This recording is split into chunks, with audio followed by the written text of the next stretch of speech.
mission, on mission. Trying to get it right. Transition. Changing the way that I see life. Transition mind. I'm on a mission. On a mission. Trying to get it right.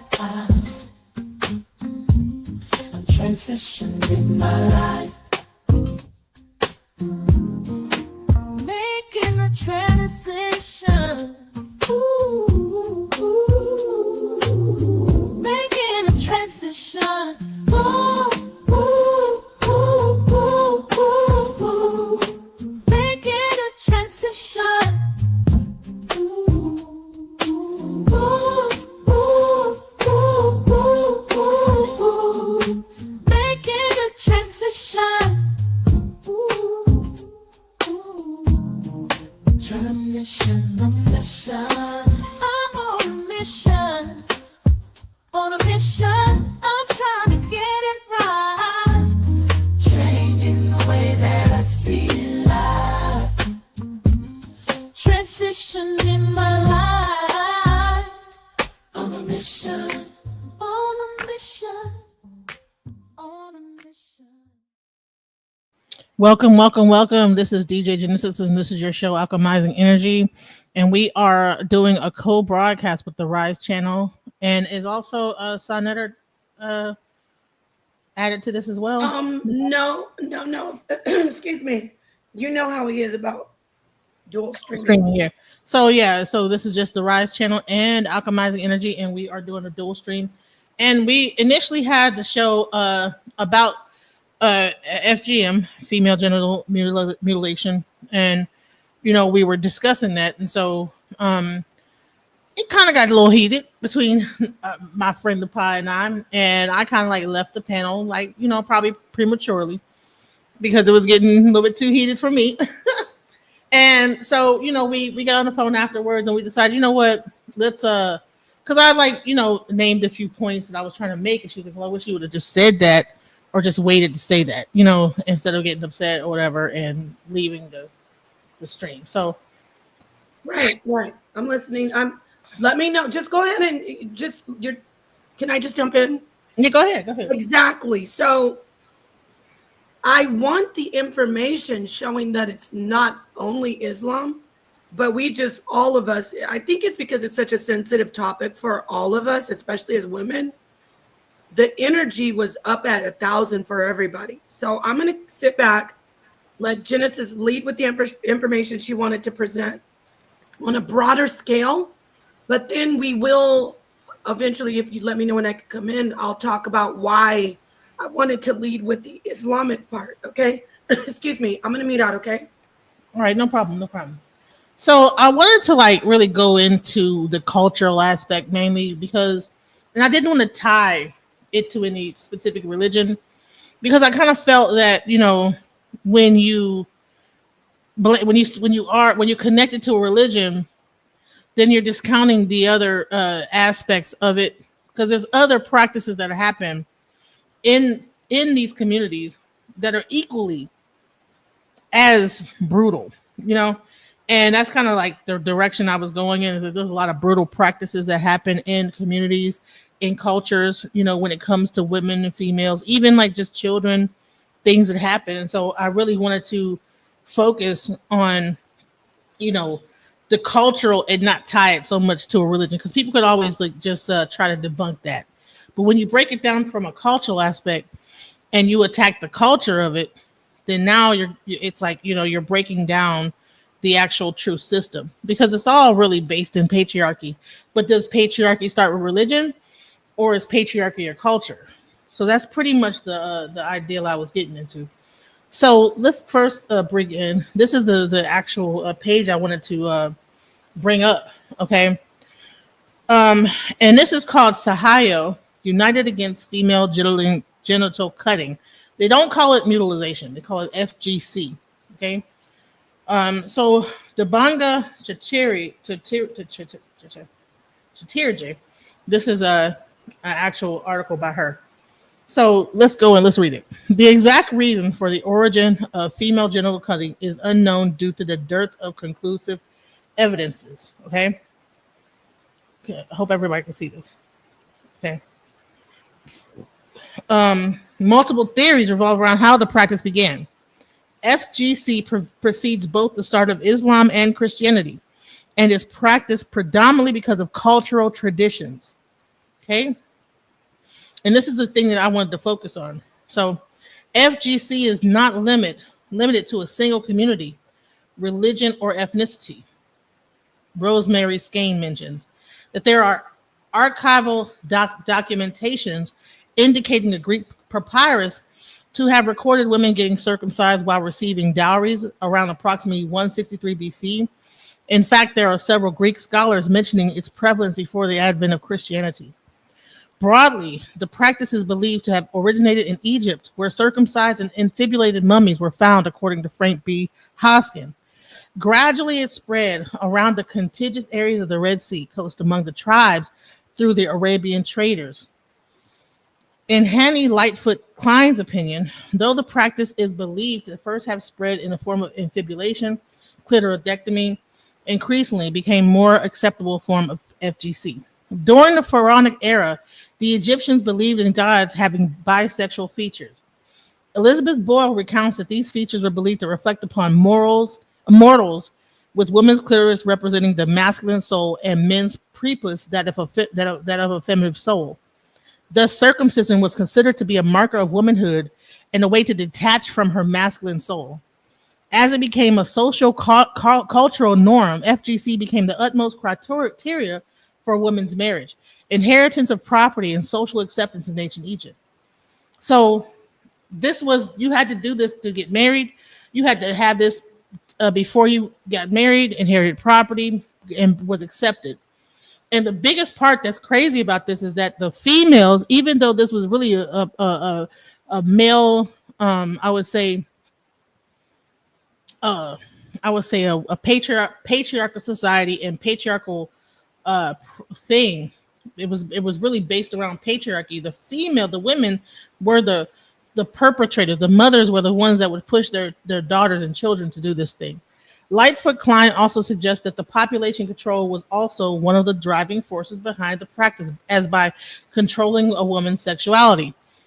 So, and if anybody knows, is that the first advent of actual Planned Parenthood started in Egypt. That was a thing. It kept the woman's desires in check and made her sexually modest. Due to the narrowing of the vaginal orifice through infibulation, women would experience excruciating pain during intercourse, and thus it becomes an effective measure to hinder premarital sex among women and ensure their fidelity. In fact, in places like Darfur, sudden dissertation of arable lands made infibulation one of the population control methods. So this was based on patriarchal population control. So let's get deeper into it, right? Beyond a religious thing of, that someone could say, well, this is for God. No, this is a political thing of population control. But who are they trying to control? What population are they trying to control? Well, Bull suggests the Egyptian practice of FGC and slavery can be correlated for providing an explanation for its origin. So the origins started in Egyptian slavery. Before the advent of Islam, Egyptian rulers expanded their kingdom towards the southern region in search for slaves. As a result, Sudanic slaves were taken to Egypt and the areas nearby. Incidentally, slavery became commonplace with its aim to deliver servants and concubines to the Arabic world. As a result, women were stitched VJs were high in demand due to the lessening possibilities they would become impregnated. So what they would do was they were using these women and stitching them up in order to sell them because they would not become impregnated. And then that's crazy. But after the arrival of Islam in the region, a strict prohibition toward enslaving other Muslims allowed the practice to get extended to other parts of Africa. When the slave traders introduced infibulation among the non-Muslims to raise women's values as slaves.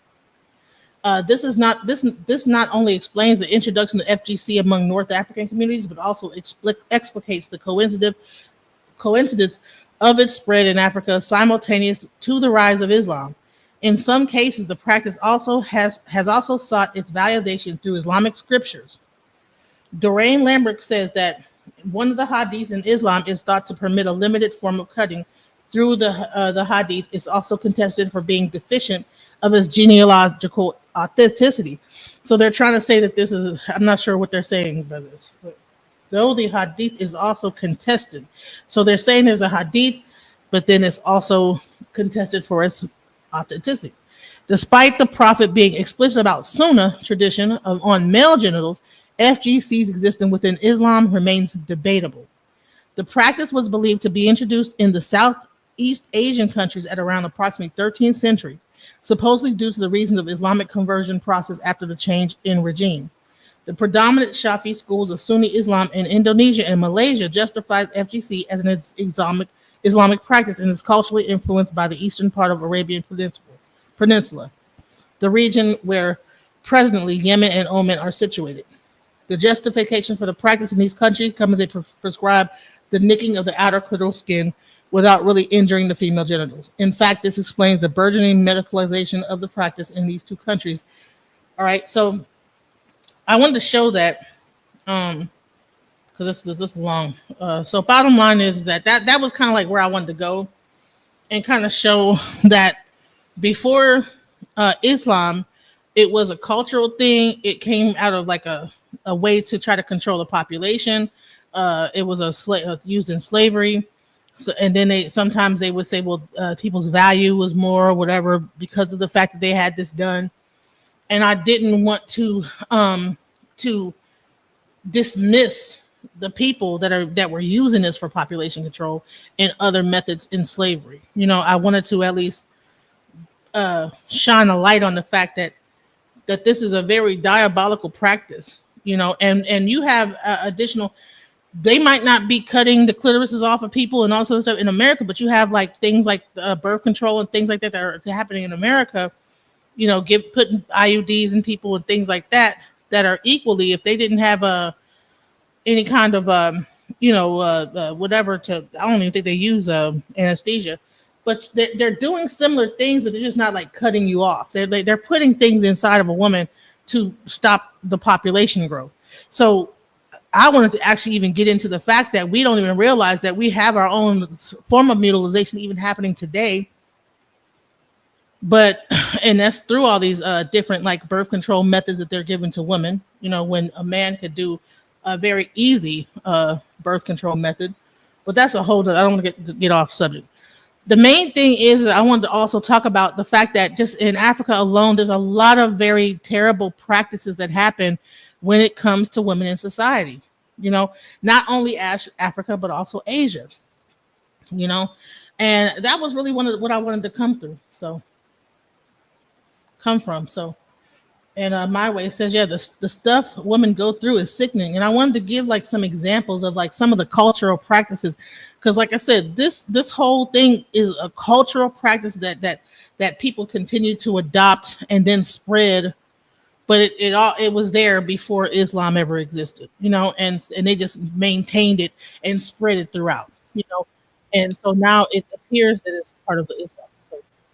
Okay, so I understand that, and that part of the information, the main focus is the mutilation. I appreciate that. However, I did want to put a focus on the Islam because of the fact that it is actually prevalent in Islamic cultures today. We showed a map. I don't know if you got to see the rest of the show, of different African countries that practice it. And those are countries that are predominantly Muslim. If you don't mind, I'd like to share my article that I have here. And just to get, I don't even know if you even want to show some of that, a little bit of the show, because I didn't get to see the last part of it. Oh, yeah. I don't even know if I have it still. I don't have it anymore. I think I deleted it. Damn. Give me a minute, okay? I gotta find out where I put this. I can't show the show, but I would like to show specifically Peace to Sent. I think I see my profound. Is this yours? I sent to Phoenix, and everybody in the chat. I'm trying to find this article that I wanted to show you, but I can't just show you the because going back to what you said, it's important for us to hear that background. But at the end of the day, who is actually using this to justify it?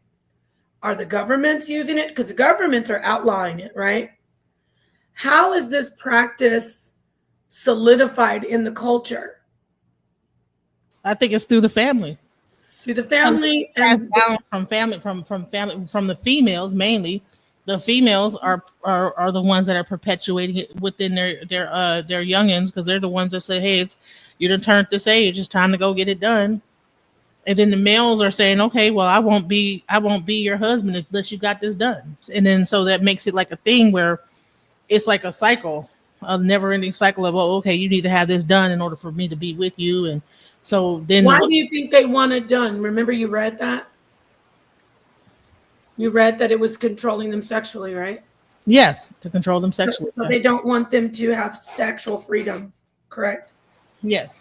And that's why, when you were saying the thing about Kemet, everything you can read about ancient Kemet, they're very open, and they gave women a lot of power, and they didn't harp on women about God doesn't love you to be sexual. Divorce wasn't shunned, looked down upon. Women could initiate divorce. The only ones that did the circumcision, if there was any proof, would be a woman who was in a power position, let's say like Hatshepsut. That wasn't it wasn't a practice to regularly circumcise women. But if you were a pharaoh and you were a woman, you get it. So she won't. There again with this, it all goes back to sexual control, to deter the woman from having sex for whatever purposes, for whatever reasons. We can postulate, we can obviously deduce that they wouldn't want a pharaoh just wanting to go around having sex with a bunch of different people, because she might, get pregnant by the wrong guy. They can't control that. So in Kemet, that was the most thing.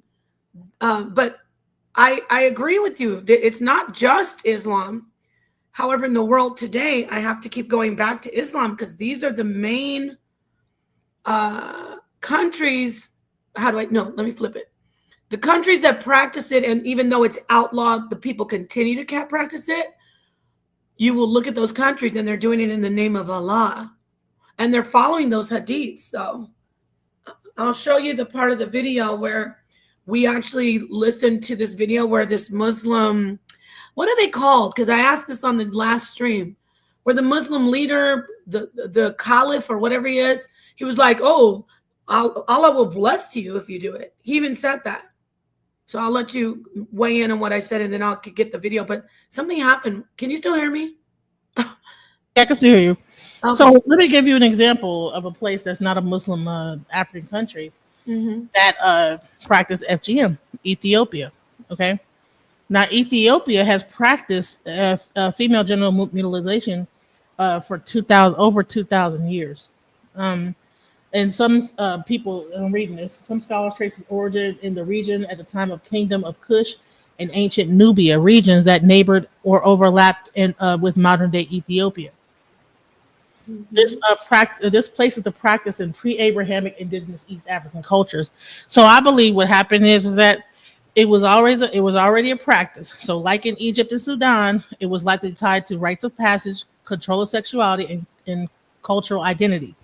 So, but the main part of it that I think is just even crazier is FGM is a product of patriarchal societies, but it has been enforced, perpetrated, and normalized by women, often believing that they are doing what is right, honorable, and necessary. So while patriarchal ideologies likely originated the cultural logic for FGM, the practice itself was largely administered and transmitted by women from generation to generation. So Yes. I would say that you might have an Islamic group that comes in and takes over that culture and brings Islam, but some of the things within the culture will still exist, right? So let me give you an example. Okay, in Africa, in Nigeria, they have this thing called facial scarring, right?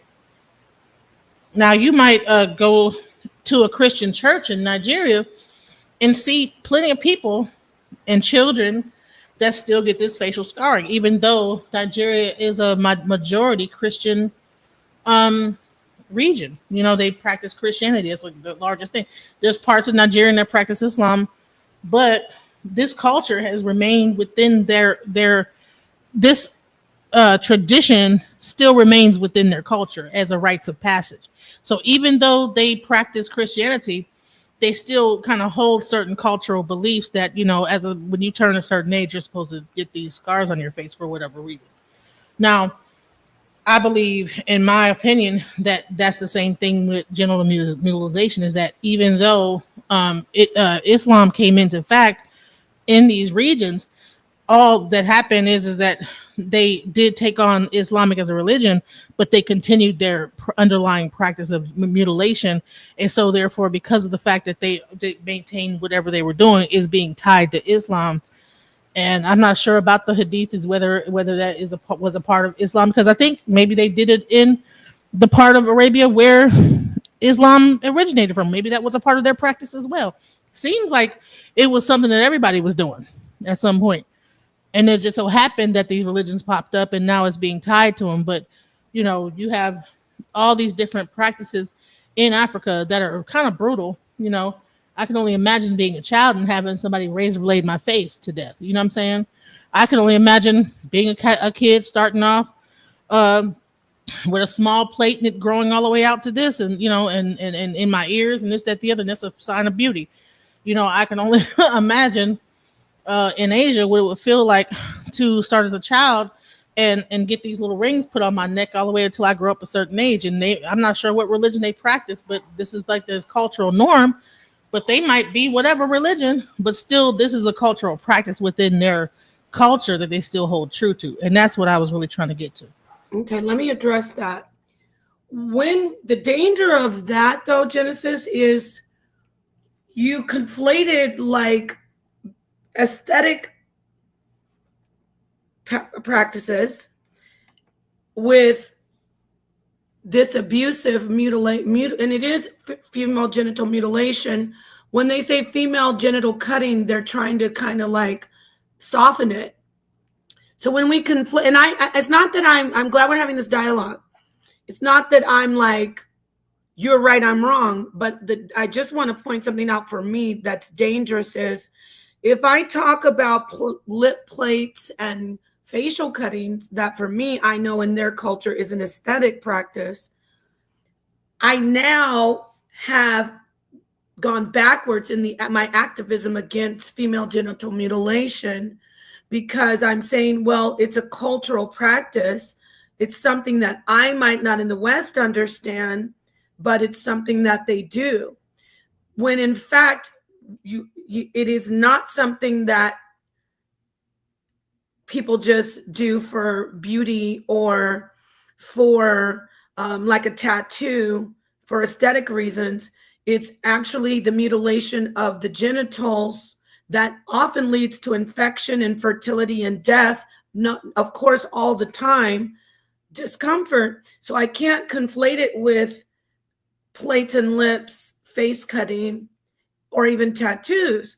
I want to go back and say you are right that obviously it predates Islam, but the more dangerous side of Islam is that unlike these cultures that you say we're doing it already, which we know it was done in ancient Kemet, unlike that, it says God will bless you if you do this to your daughter. It says, don't you want to be the best to God? The hadiths say, have this done to your daughter and God will shine down on you. Get what I'm saying? So that is why I go back and talk about the modern times where there's over 200, as we speak, 230 million women and girls have had their genitals mutilated. And a large percentage, if not, I'm going to say a substantial percentage of that 230 million is in the name of Allah, according to the people who do it. I'm going to let you comment on what I said, and then I'd like to, if you don't mind, go into reading this particular article. You there? You muted. Dang. Can you guys hear me? Can you hear me, Genesis? Yes, I can hear you. Yep. I'm sorry. I was trying to show something. Okay. Are you going to share something? Because I was going to read this. Oh, okay. I thought you said that you was okay. Yeah, go ahead. Okay, thanks. So this is actually an article in the Middle East Forum. It's a publication, and it talks about female genital mutilation. I use the word mutilation. Some people use cutting. Some people say female circumcision. So wherever you are with it, just understand they all are synonymous. Is female genital mutilation an Islamic problem? Okay. Among social activists and feminists, combating female genital mutilation is an important policy goal. Sometimes called female circumcision or female genital cutting, FGM is the cutting of the clitoris of girls and women in order to curb their sexual desire. See, that's another thing. The other stuff is for whatever reason. Even when you said about the neck thing, that it's like a preventative, like you better not do this or we'll remove the neck rings and your neck will break. This is like, I'm going to take a part of your body off. It's synonymous to castration. So to curb their sexual desire and preserve their sexual honor before marriage. I'm going to go through this slowly. I know you want to, if you want to take it down, if I'm taking too long, but I want to ask you, which religion or which cult, because culture, I'm going to talk about religion because it's a sexual honor. Why would a group of people find it to be dishonorable for a girl to have sexual desire or be sexually have control of her sexuality? I think that's them trying to keep the woman's virginity, so-called to speak. That's what a lot of like, I would say it's weird because when you go into a lot of these cultures, it's a lot of like, I guess, not like, what's the word for it? There's a word for it. When you, folklore, like, like these kind of beliefs that they have that may or may not be true. You know what I'm saying? But they're just so used to doing it that they just, at some point, it's just a thing that just you do automatically, So at some point they decided that this was the best way to, maybe there was one woman that probably was promiscuous and they sewed her up. And then after that, it became a practice. That's what it sounds like to me. A lot of these things are like kind of steeped in that type, or it might be a thing where there's bad luck, or, you're not marriageable or whatever that they come up with. Right. Can you imagine having the idea, and this is 18 or over, and I do not mean this in any way. I would never want this to happen to men, and I would see it the same way I see female genital mutilation. But can you imagine if we went around castrating men? I mean, as a society, every one of these societies castrating men who were sexually deviant or were oversexed. Can you imagine that? That's the equivalent of that. But that was rhetorical. I do want to finish and get to this part right here. Not finish, but continue. Listen. The practice, female genital mutilation, prevalent in some majority Muslim countries. So I'm not the only one. They're changing the narrative lately in the past, I'm going to say about 4 years.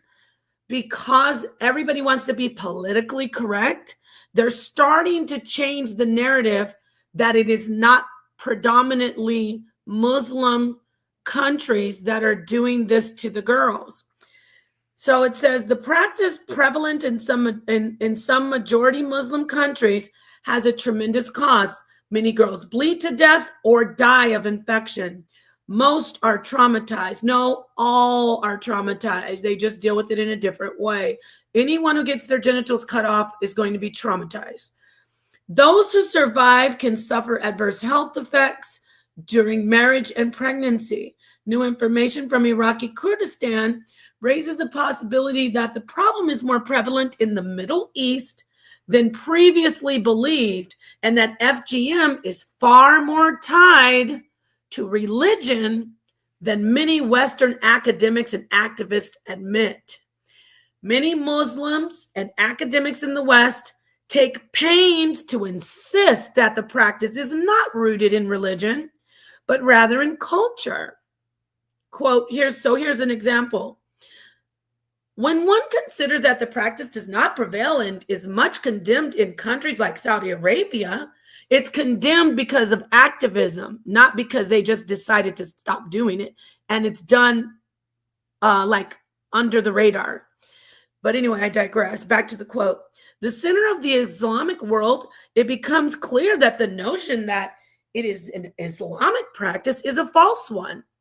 Hasina Lockett, a child clinical psychologist at North Warwickshire Primary Care Trust, wrote. So I'm going to leave it at that. But let me just get to the end of this. True, FGM occurs in non-Muslim societies in Africa, just like our sister Genesis said, and in Arab states such as Egypt, that's predominantly Muslim, so I don't know why they added that, where perhaps 97% of the girls suffer genital mutilation.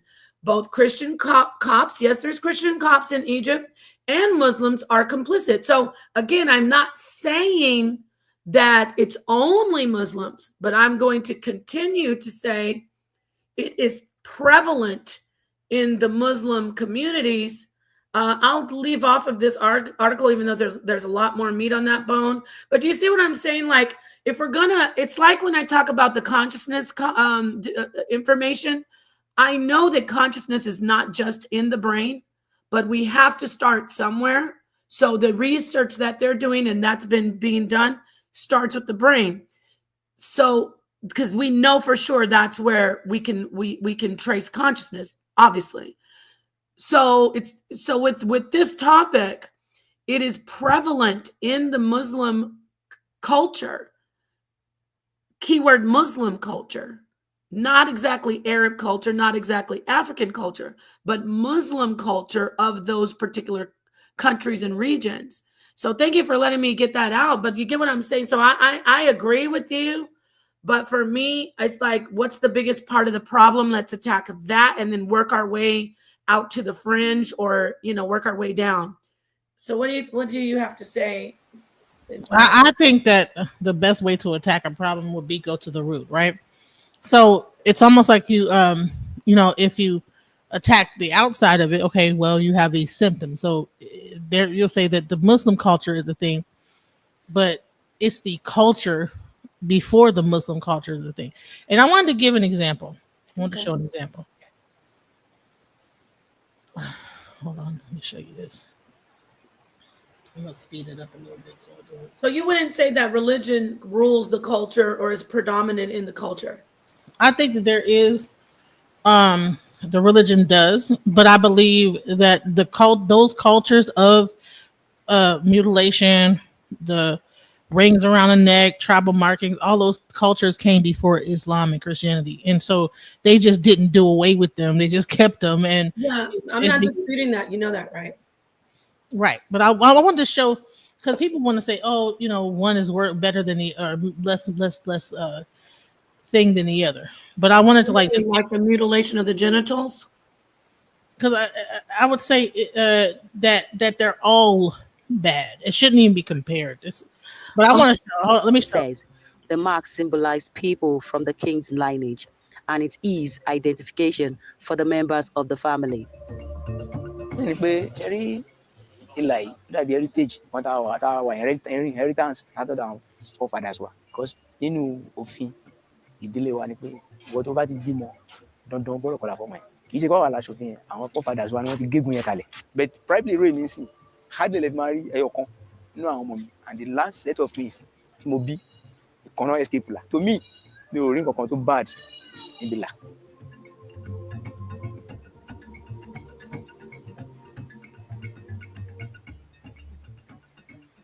tribal marks are given to children, mostly from the southwest of Nigeria. Okay. So it's a painful process. It's not so all these things, it's you say, well, one because it's in the genitals is bad. This is also a traumatic experience that happens as well. I'm not saying, but I mean, they all should be eradicated. Because doing this with a screaming child is just a mess. You know what I'm saying? So, yeah. Yeah. So let me say this again. For you in the West and for us in the West, it's like, oh my God. Now this isn't the same as female genital mutilation. It's this. It would be equivalent to tattooing, ear piercing, piercing anywhere on the child. It would be equivalent to that. So I will even take a step out on the ledge and say this particular thing that you're showing would be equivalent to male circumcision. I'm going down a slippery slope because the genitals are not the face, but I'll acquiesce just to let you know that I'm very strong on this position that female genital mutilation is on another level of absolute torture and excruciatingly dangerous pain in the procedure and as far as psychological and biological. But let me just get back to you showing this. We could even speak about how this, if we're going to compare it to the genital circumcision, it could only be compared to male circumcision, not female genital mutilation, also known as circumcision. Why? Because male circumcision is aesthetic. It is an aesthetic thing. It's just for looks, according to what we've learned over the years. However, there are benefits. Stay with me as far as just the looks. I'm not talking health wise. There are benefits socially when a man, his family, decides as an infant to circumcise. What are the benefits? That is a social norm in the West. So that person doesn't have that, that's stigma, or that doesn't have to be the myth that follows the people about, oh, you're dirty, oh, you're a heathen, you're not godly. Because remember, it's also a religious practice at the end of the day. So a lot of cultural practices go back to religious practice. Even when he's talking about my tribe and this and that, they don't follow. They're more ancestral, more the gods that they see. Of course, you know about this more than I do when it comes to a type of, with African spirituality. But what I do know about African spirituality is it's not just one God ruling over, and there's a lot of ancestor worship. So that would go back to your tribe. So at the end of the day, I would say that these particular cultural traditions are rooted in a type of religion or a spiritual belief. However, I would never compare face markings, plates in the lip to female genital mutilation. It would be equivalent to me saying a male getting his member cut off is similar to someone getting a full body tattoo. So that's what I want to say. Right. So I know you hate ChatGPT, but I just wanted to show. No, I don't hate it.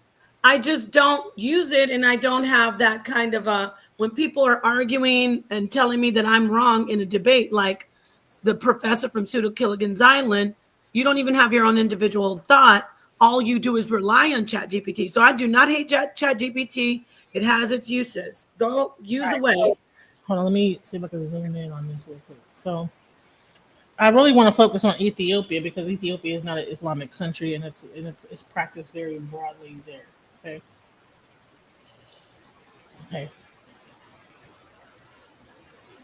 All right. But hold on, let me just do this. But we do want to point out that it is Abrahamic faith, right? Well, Of course it is. It's would they be considered Jews or whatever? Jews and Christians. Yeah, it goes. It's the same as Islam, but I'm just talking about it's prevalent in the Islamic countries. So if Yeah. it was prevalent in Jewish countries or Christian, I would show that it's because it's based in an Abrahamic, patriarchal, misogynistic mindset in the culture. Well, maybe there is. Okay, so it says, all right, so it's the cultural reasons in Ethiopia. It's seen as a rite of passage into womanhood. It's tied to marriageability, virginity, and family honor. Misconceptions about religion practiced by both Muslim and Christian communities. So it's both. So it's somehow there's some misconception between both communities. It's carried out mostly by elder women, traditional birth attendants, or community designated female circumcisers. So they criminalized it, and it's been practiced over 2,000 years. It's a cultural tradition, not a religious obligation, and is now criminalized and increasingly challenged through education and advocacy. So, I think that's so. Also, what it talked about is the role of men. Men often create systems of control in which FGM becomes valuable, controlling female sexuality, determining marriageability, and defining honor. In some cultures, men expect women to be circumcised and refuse to marry uncircumcised women. Paradoxically, many men are unaware of the details of the practice or its consequences. It is kept as women's business. So, again, yeah, this is it's a product of patriarchal societies, but it's been enforced, perpetuated, normalized by women. So, at the end of the day, I think it's not necessarily. There's nothing in the Bible that I know of that says that the woman should be circumcised. Exactly. That's So why. why is that being practiced in Ethiopia? Because let me say this exactly.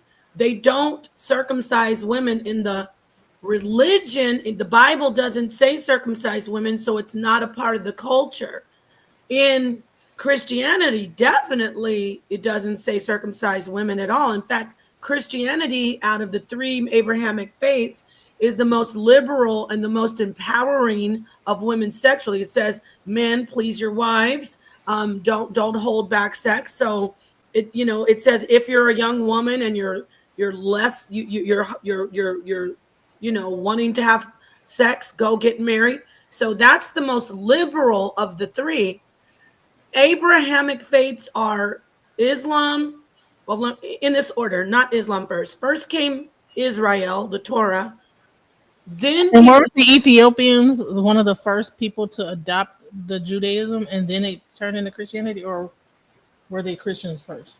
They were actually first. Is what you said? They followed Israel. They followed Torah. So, and then came the Christianity. But So, is there anything in the Torah? Because I don't really read. No, there is not one single word in the Torah. But what is in the Torah, worse than even, if you could imagine something worse than female genital mutilation, you can unalive your wife if she's supposedly sleeping with another man. And this is something that's similar with Islam, which is happening today in Islam right now as we speak. A man can unalive his wife if he thinks she's cheating. He gets to go through the process. It's just a veil. He goes to the guy. The guy might even be a buddy of his. The guy says, okay, I'm going to check and see. Oh, she failed the test. Time for us to bury her into a pile of sand, and everybody pick up a stone and start throwing. This is literally happening. So, do you think that this was a practice maybe created by women to ensure that their loved ones were not at all? That's absolutely ridiculous. Women didn't have any power. Why are the women the perpetrators of it then? No, okay. First of all, this couldn't have been created by women because it's an ancient practice that from patriarchal cultures and societies. Secondly, women are doing it because what we called it on the internet is a pick me. Women are doing it because they first off have no choice. It's like get in where you fit in, get down or get put down. So there are women doing it because they have to do it. If they don't do it, they're going to be seen as unruly, ungodly, and they get to get their lives taken. They don't get to just be like us in the West, like, oh, just be called feminist and slandered. They get their lives taken. So that's why women obviously are putting it out there. I did want to continue down what I was saying. I didn't get to finish. In the three religions of the Abrahamic faith, Islam is the only one. I don't know what happened to Genesis. Maybe she'll be back. Islam is the only religion out of the three. I will just put you as the main because let you talk. Oh, no, it's okay. No, I like it when we're both on the screen, though. Oh, do what you want, though. It is your stream. Okay. Islam is the only one of those three religions that have instructions in the religious text. I'll say it again. Instructions in the religious text. Islam has instructions on how to do female genital mutilation in the hadiths. So that is why it is prevalent in many, not all, but many, if not the majority of these Islamic countries. I want to let me say this real quick. Before I forget. Oh, when you get a chance, show what you need to show, and then I wanted to see if you would let me show this 3-minute video of I think he's a caliph. It's called a caliph. Talking about how God will bless people if they do that to their daughters. Go ahead.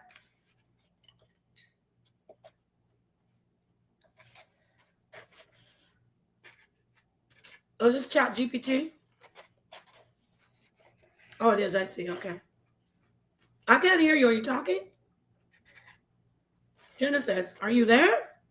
Oh, I'm sorry. I was talking and it was on mute. Okay, my bad. All right. So it says the hadiths that mention female genital mutilation were not a part of the original teachings of Islam during the Prophet Muhammad's lifetime, and the few that exist were added into Islamic literature centuries later.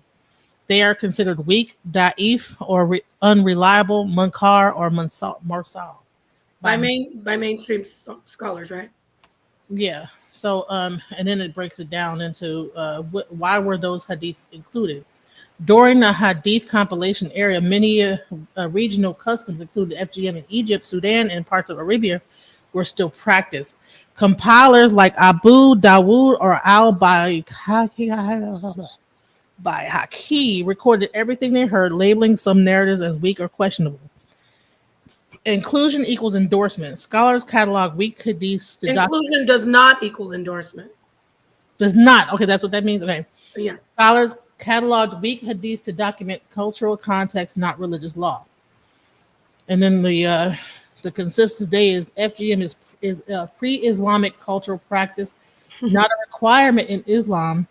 Any hadiths referring to FGM are either weak, contextually misunderstood, or descriptive rather than prescriptive. Institutions like Al-Azhar University, Muslim World League, and OIC have officially denounced FGM as having no basis in Islamic law. Now, of course, but think about what you just read. Obviously, these are, when it talks about universities and law, the world is now kicking against it.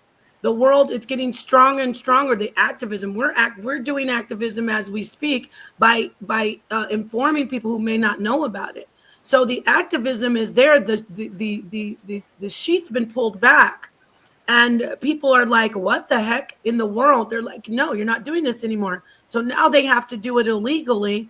Now they have to do it even more quietly and privately, because don't forget, as of today, 230 million girls have been mutilated, and that's up by, what did it say, 15%? So it was 30 million more girls, or the math like that. So yeah, of course, that's what they're going to say. I'd like to point out that there were no real, I get it, it's Chat GPT, but we have to also be clear that there are many powerful people who will try to steer the narrative away from people making changes when it comes to these practices and when it comes to Sharia law. We have to remember there's politics behind things when we don't have actual sources and we could. That's my qualm. The qualms that I have with ChatGPT. I would like to show you an actual Muslim leader, a Muslim. Forgive me if I'm saying the wrong thing, everybody, but I think it's called a caliph or the head, one of the head leaders in the Muslim faith of Islam. And he's going to be answering a question that a woman, bless her soul, sent to him and said, is female genital mutilation, she says female circumcision, permitted in Islam? If we could just listen to him, I'm a screen share, and then we'll hear from the source, not just like, I appreciate ChatGPT, but I can't trust ChatGPT because I know better. I know the truth. And I'd like to show you, Genesis, if you let me play this. It's 3 minutes. Of course, I can pause it when we need to. All right, can I go ahead and show this? I don't know if you're sharing it. Oh, okay, great. All right, so let's listen to this Islamic leader. Fatumata sends us a question, and she says, is female circumcision permissible, and whether it was done during the time of the Prophet ﷺ? The most authentic opinion of scholars is that circumcision is part of human nature, and it is something that is natural and part of nature, as in the hadith of the Prophet ﷺ, meaning that this is the original way that Allah has created people to have, that is to clip their nails, to shave or trim their mustaches, to remove the pubic hair, to pluck the armpit hair, and to have circumcision. Already red flag for me. Cutting your nails isn't the same as slicing flesh off of your genitals, male or female, but I'll continue. However, the scholars agree that male circumcision is mandatory, and hundreds of medical reports support this. This does not concern us as Muslims, whether medical reports support or disagree.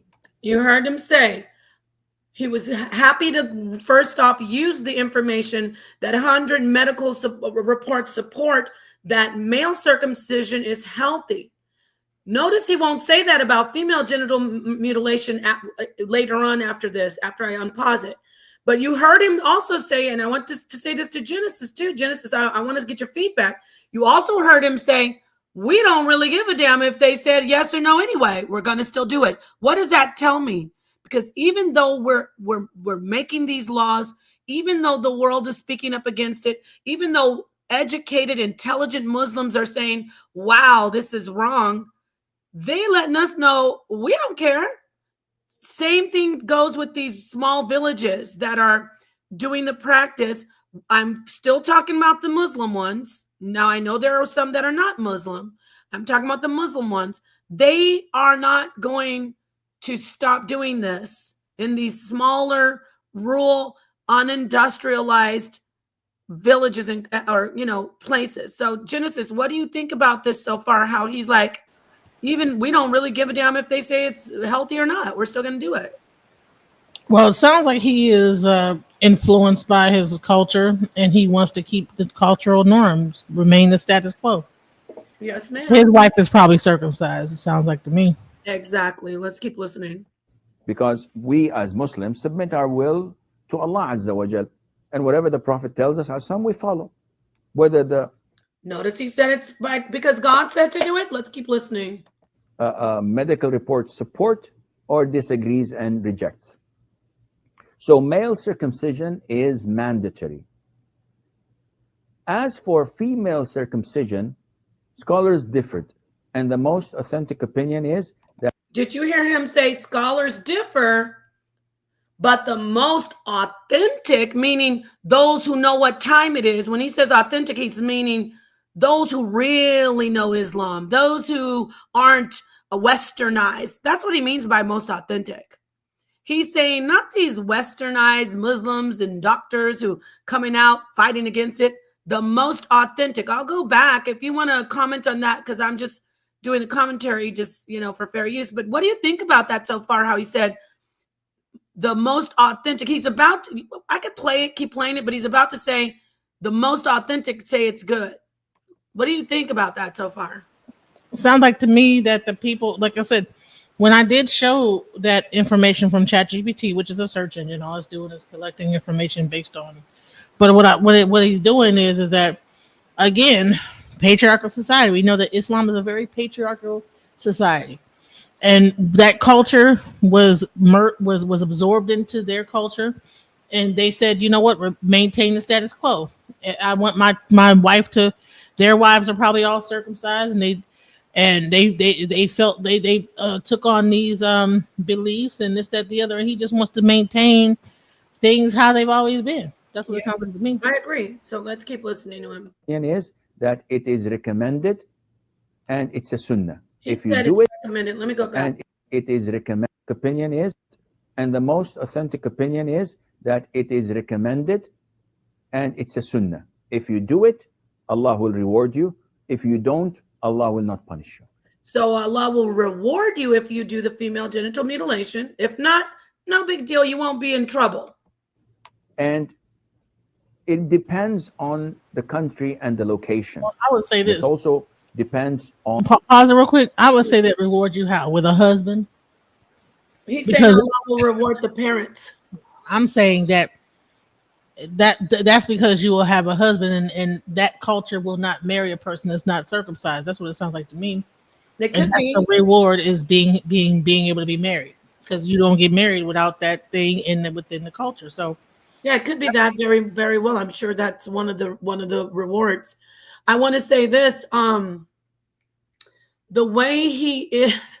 You're trying to figure out why I keep saying culture. The reason why is that, like, as I've been able in my research, and as I showed earlier on the actual United Against Female Genital Cutting website, the organization that is like fighting against this, it explained that this was one of the organizations. Yeah, one of the organizations. It's a practice that existed prior to Islam and Abrahamic faith. All they did was absorb it into their culture. Yeah, but and maintain it. The same thing as in other cultures. So no, but let me say this though. Even though that could be, it is true. Okay, that doesn't take away the fact that the issue. How do I say this?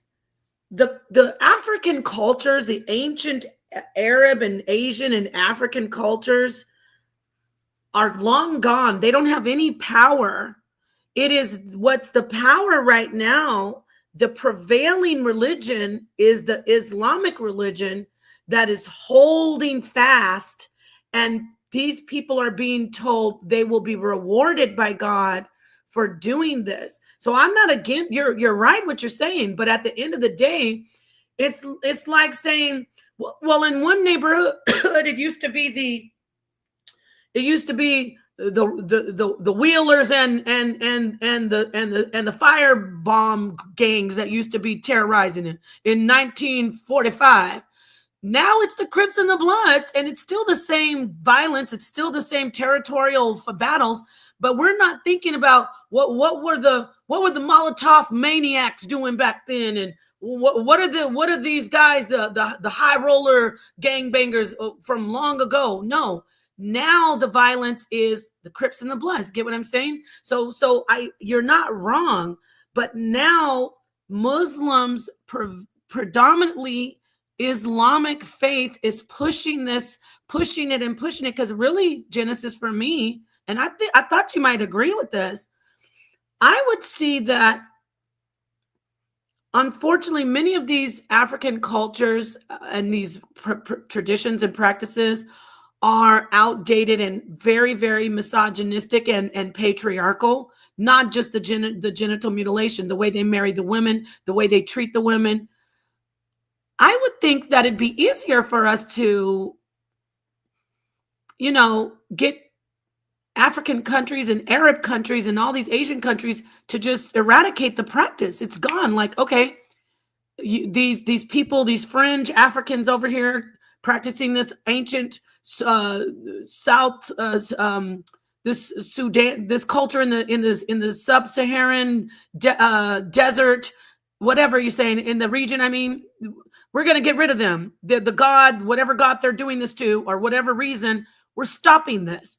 But I know it's not getting, you know what I'm saying? I know that it's still holding on strong because it is a Muslim faith. There's a lot of power. Maybe, I'm sorry if I'm not articulating myself well, but what I'm trying to say is that there's extreme power behind this Muslim practice. It is embedded in the culture, and that's why it's still going strong. You get what I'm saying? It's like really, really strong power behind this practice because it's Muslim for the most part. Now, what do you think? You need to stop muting. I was trying to figure out if, okay, this was the question I asked GPT. So, you know, I don't know, right? Because I'm not a Muslim, okay? Right. So the question I asked is that, okay, are hadiths added to the Quran, you know? And if that's the case, how did it get added? And then it keeps saying the same thing. So I said, how did the hadith about FGM get added? It says the FGM. So hold on, let me move. I'm trying to understand, where is he able to say? Let me just show this real quick. Where is he able to say that it's okay from what's his name? Whatever he made. I don't know. He said it in really fast. Ooh. It's honorable by blah, blah, whoever. Oh yeah, the brother in the chat said, profound perspective said Sunnah. When the guy said it's Sunnah, he said Sunnah means it's the approval of the Prophet Muhammad. So how can they say, okay, because they're saying in the context, it was already a pre-Islamic cultural practice, and it was widely practiced in ancient Egypt, Nubia, and parts of Arabia before Islam, right? When Islam emerged in the 7th century, it did not invent FGM. It encountered it as an existing social custom in certain communities. But you see how it says how did it get added to the hadith? Well, look, listen to how that's answering it. Islam encountered the cult, the practice. It's like the same people who were doing the practice were the people who started to do Islam. It wasn't like they came together like, hey, hi, are you FGM? I'm Islam. Nice to meet you. They were after the Prophet's death, scholars began collecting oral tradition hadith about his sayings and actions. These were recorded between 750 and 950 CE based on change of narratives, isnads. Some hadiths reflect actual teachings, while others simply preserve what people were already doing, even if the Prophet didn't endorse it. So it sounds like to me that it was in there, and so he's saying that the Prophet endorsed it, and then they're saying that okay, the hadith is, do not cut severely, as it is better for the woman and more desirable for the husband. That's the actual hadith. It is called Sunan Abu Dawood, book 41, hadith 5251. Yeah, that's a part of the religion. That's a part of the Islamic culture and religion. And it's graded weak, da'if by major scholars like Al-Albani and Ibn Hajar. It was included not because it was strong, but because compilers aimed to record everything they heard, even weak reports. That's a lie. That's a lie right there. Hey, so this is I wish there was a Muslim. Is there a Muslim? Say what you need to say. I was talking, but go ahead. No, I would say, is there a Muslim? I'm gonna put the thing. No, get a Muslim. But while you get that Muslim, I don't know anything about Islam. Well, let me speak. I don't know all about it, but I do know what a hadith is. And he's up here talking about it because he's a Muslim. They follow the hadiths for the most part. There are Muslims who do not follow hadiths. They are fringe. Meaning, when I say fringe, I'm going to go out on a limb. The FOI, the Fruits of Islam, the like a maybe some type of, I don't know if they're called conformed or conservative Muslim. There are Muslims who just go by the Quran, but the Quran and the Hadiths go together, just like the Torah and people would say the Talmud goes together. They have interpretations of the laws and of the book itself. I'm talking about with the Torah. So with the Quran, that's the book that everybody follows, and then they have the Hadiths, and we're looking at a Muslim right here. You stopped sharing it, but maybe we could put it back up. Is this how I get it back up there? So let's play the rest of him saying that it's all good, that it's God's good. Allah will love you more if you do this. On the surgeon operating this. Oh, and then he goes into, it depends on who does it. This is right here. I'm going to tell you why he's saying that. This is where he's cleverly trying to separate his people from the other people of other more unindustrialized cultures and countries or regions of villages. He's trying to be like, we don't use a big ass rusty butcher knife. The ladies that do it, and it's still mutilation. So he's cleverly trying to say it depends on who does it. No, it doesn't depend on who does it, because it's still mutilation. The country and the location. And it also depends on the surgeon operating this. If he's not knowledgeable, if he does not have the experience, it's forbidden for you to do this. And so if a man has been doing it for decades, generation after generation, in a village, he's obviously considered knowledgeable. So when they read that text in the Hadith, they're saying, oh, so-and-so. Are the women no longer doing it? Now it's men doing it? No, he said men. I just follow what he said. A woman or a man, whoever's doing it is going to, men and women both do it alike. But if whoever's doing it, the practitioner, how are we saying they're not knowledgeable? How are we going to tell them they're not knowledgeable if they've been doing it for, like, the one story we saw, the little girl was 7 and her mom had it done. So that tells you that whoever is doing it in the village may be doing it horribly, but that person's considered an experienced practitioner, right?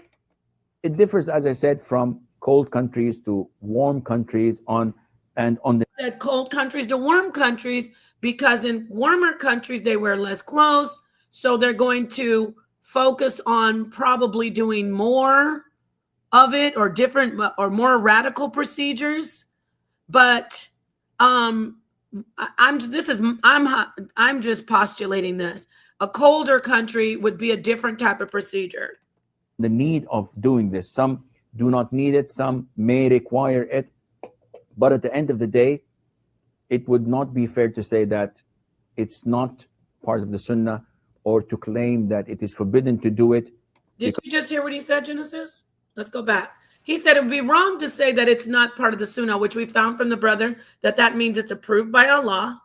I'm sorry, excuse me. It's approved by Muhammad, the prophet. Obviously, if it's approved by Muhammad, it's approved by Allah.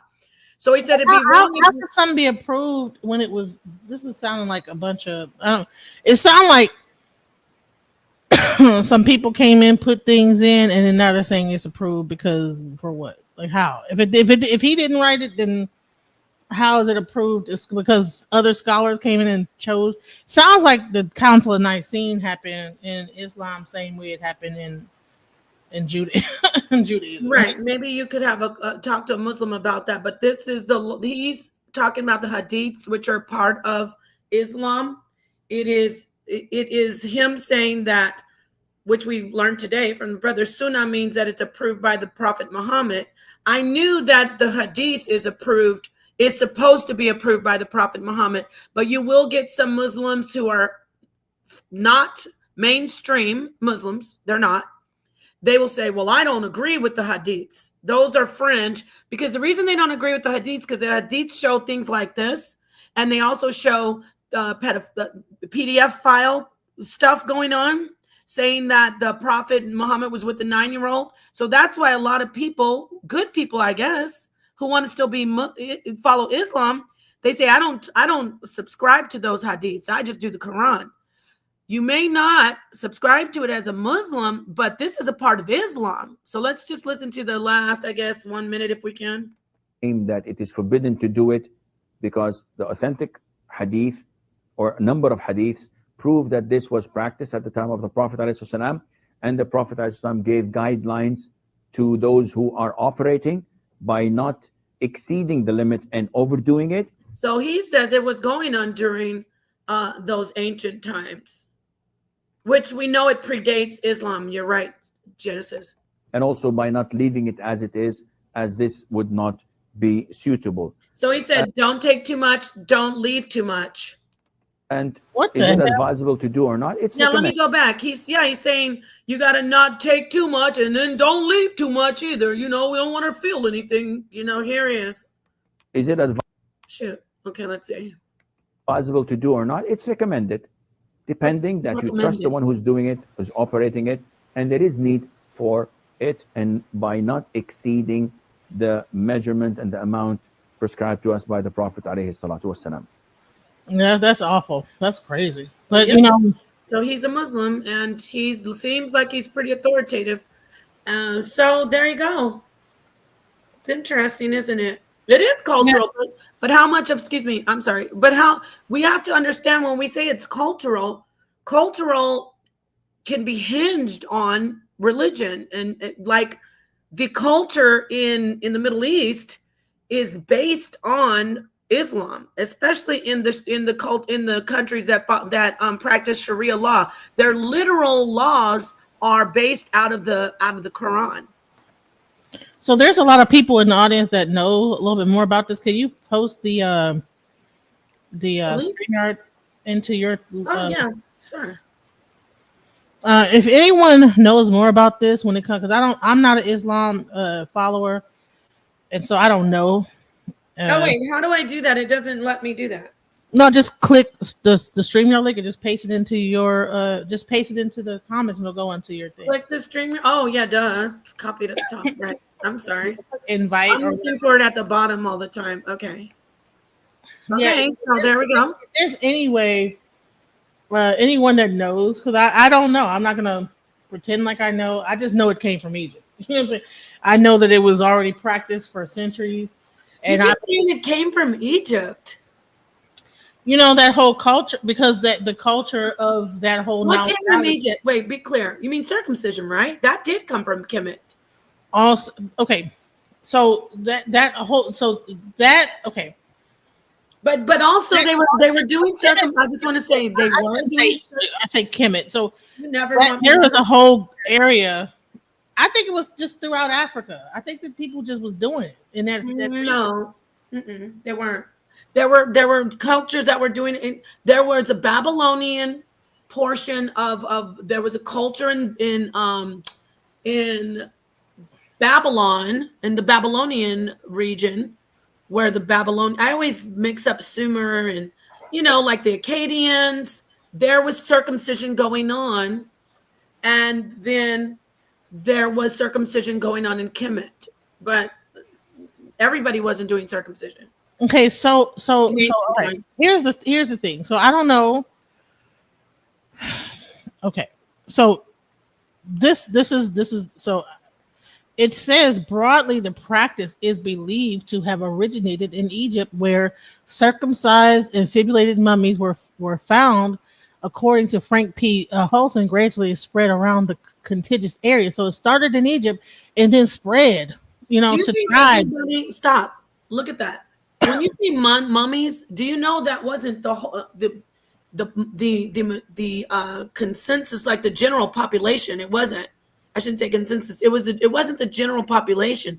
We're talking about women who were in high positions, like maybe a princess of a pharaoh or a pharaoh herself. It wasn't.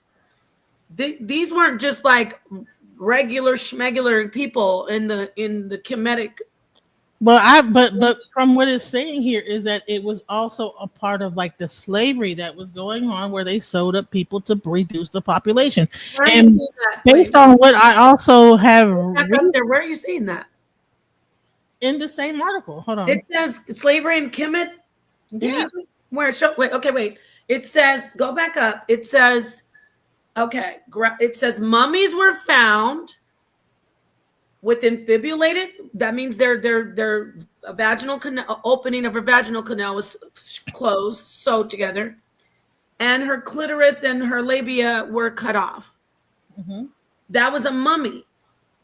Again, but they're saying that these features were believed to reflect. And then it says gradually it spread around. Now we're out of Kemet. Now right, so it started in Kemet, then it spread. But let me get back to what it's saying. When we're talking about Kemet, it was not a prevalent practice, and it was not a practice amongst every the population of the general population of the Kemetic people. I don't know. I do know. During the Pharaonic area. So is that Kemet area? I do know the because Pharaonic area the same as the Kemet area? Is that a different era? I do know because I've studied that portion of Kemet about women's rights, and women had sexual freedom in Kemet, in ancient Kemet. So I do know this, that they didn't have all the women in Kemet getting regularly circumcised and infibulated. Well, I'm imagining that that mummies were not regular women. No, they weren't. They were, as I said, high-ranking women, probably pharaohs or probably princesses. I don't know, but they weren't. My point is that it was done, I'm sure, to women to control their sexuality who were in high-ranking, powerful positions to deter men from trying to get them pregnant, maybe, or to stop them from going to control their sexuality, just like it's used today. But in general, the population of the ancient Kemetic women did not get circumcised and infibulated. They didn't, because they had sexual freedom. So have you heard of Harry Lightfoot Klein? No, I'm not familiar with that person. Okay. So he has a whole paper about that, prisoners of ritual. Let me just go back. So on I'm gonna put this link in the chat so people can see it. Hold on, so the people can read this if they get a chance. But right, it has the actual authors of the stuff, like the people, and you can click and see the books that they wrote about it. So all right, so one thing I wanted to show is that I want you to can you read where it says, why don't you finish reading where you said during the Pharaonic era the Egyptians believed in gods having bisexual features, right? And then yeah, go on. Elizabeth Boyle recounts that these features were believed to reflect upon mortals, with women's clitoris representing masculine and soul, and men's prepuce that of the feminine soul. So this sounds like a Egyptian religious practice of the pharaohs trying to. But this isn't even what this is her opinion, number one, and number two, how does that justify cutting off their clitoris and sewing their vaginal canal opening closed? So this is a medical book, I think. I don't know. Let's see. So this is from John Hopkins. What's the name of the book, or is it a paper? Is it a book? Because I saw the title at the beginning. It's a John Hopkins. Let's see. This is from John Hopkins University. Let's see. Okay. And what is the title? Female genital cutting. That tells me a lot. Female conflict in the culture, in the global community. So that's her. I don't know if it's a book. It's a book that she wrote. Okay, fine. I'd like to read it. Yeah. It's just that. So hold on. So here we go. So she recounts that these features were believed to reflect upon the mortals, with women's clitoris representing the masculine soul and the men's prepuce that of the feminine soul. Thus, circumcision was considered to be a marker of womanhood and a way to detach from her masculine soul. As it became a social-cultural norm, FGC became the utmost criteria for women's marriage. Why would she want to detach from her masculine soul when Kemet is about balance? I don't know. This is the research that she did. She has a whole paper on it or book about it. So Lightfoot Klein also suggests that population control was also one of the driving forces behind the practice, as by controlling a woman's sexuality, it kept the woman's desires in check and made her sexually modest due to the narrowing of the orifice. It becomes an effective measure to hinder premarital sex among women and ensure their fidelity. In fact, in places like Darfur, sudden desertification of arable lands made infibulation one of the population controls methods. Let's go back to Egypt, okay? Darfur. Yeah, Darfur. Like, okay, so can we look at a little bit what's going on over there or no? Well, I was trying to get back to Egypt and the slaves because I know Isn't that where those girls were all kidnapped from, or no? Yeah. Yep. Okay, not shocked. Okay, so Boyle suggests that the Egyptian practice of FGC and slavery can be correlated for providing an explanation of its origin. Before the advent of Islam, Egyptian rulers expanded their kingdom towards the southern region in search for slaves. As a result, Sudanic slaves were taken to Egypt and the areas nearby. Incidentally, slavery became commonplace, which aimed to deliver servants and concubines to the Arabic world. As a result, women with stitched VJs were in high demand due to the lessening possibilities that they would become impregnated. So that's what they're saying, is that this was an Egyptian practice, and then it was brought into the Islam culture. But you say, okay, wait a minute. You just talked about slaves. That's not the population of Kemet. But it came from Egypt. That was, so you have the certain women that wanted to be married or whatever, and this, that, the other that did it, and then wait. You skip. You can wait. Hold on. You just read something about slaves, and before that, you read something about a couple of women who were found as mummies. I'm gonna send you this link, and I want you to read it. So, because maybe I'm not reading it the No, you're reading it fine. You're reading it fine. You're not reading it, but I just want to point something out. It still has not said anything about the general public, the general population of ancient Kemetic people, because I know I never said it was the general. I just said it started. Yeah, it wasn't. They right. did So not that wasn't the. I was saying it started in Egypt. I didn't say it was. And I agreed with you. It did. It did start in circumcision. I said started in Kemet and in Babylon. In female, like, as well as female circumcision started in all circumcision. Male circumcision first of the males, and then obviously for control of the women, they did that type of mutilation on slaves or a woman who was possibly in a power position. That is not the general population. Right now, the general populations of these different countries are being, the women are being subjected to this practice. Well, all I'm saying is that this practice started in Egypt, and it was spread throughout that region, and then it got adopted by Islam, and now it is the prevalent. It didn't spread throughout the region. That's misleading. That's what this is saying. Is that I know what this says, but the facts that it did not spread, because that's misleading, making people think that in Kemet it was being practiced in the general public. It wasn't. It says broadly, the practice is believed to have originated in Egypt, where circumcised and defibrillated mummies were found, according to Frank B. Now, of course, mummies, I'm not sure exactly if you had to be special to be mummy. I don't know. Gradually, you did. I do know that you didn't. You couldn't just be. They weren't just mummifying every single person in the population.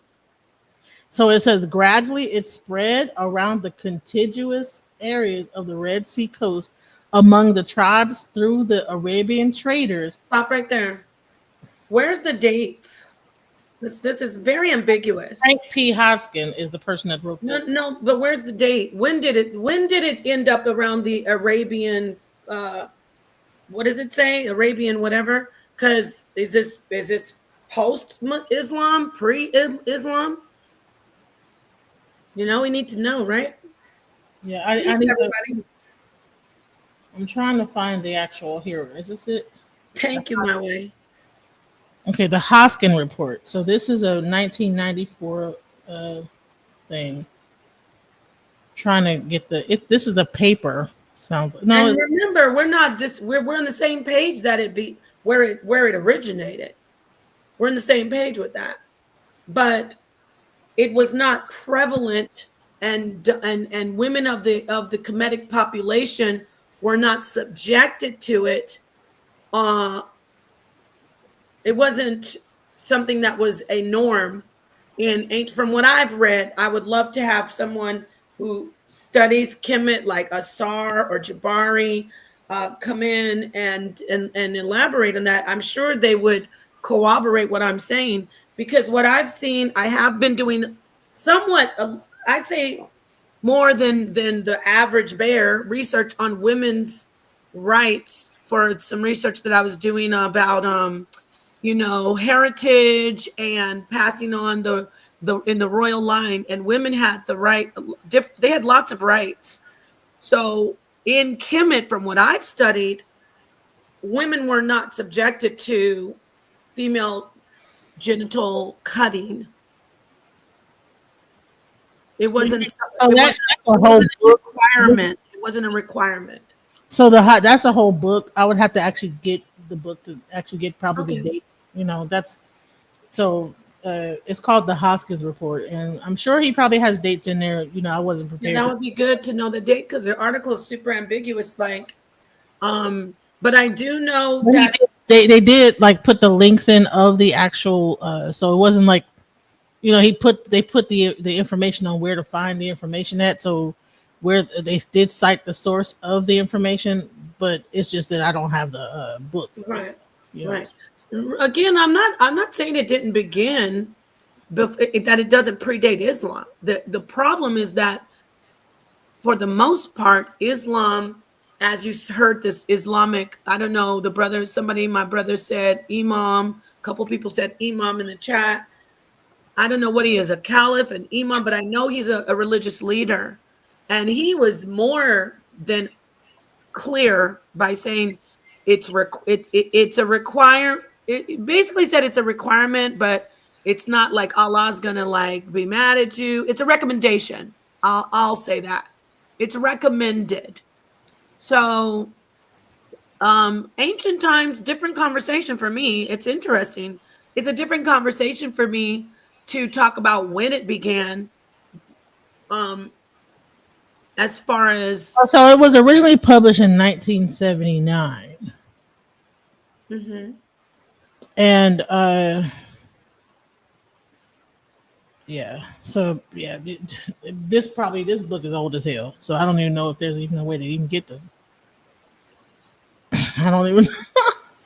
Also, do you mind if I show something after you? I just want to quickly, because we look at these different countries. This is going to be quick, because I used Google and I saw this. Okay, so when it said Darfur, what religion is the country of Darfur? Islam.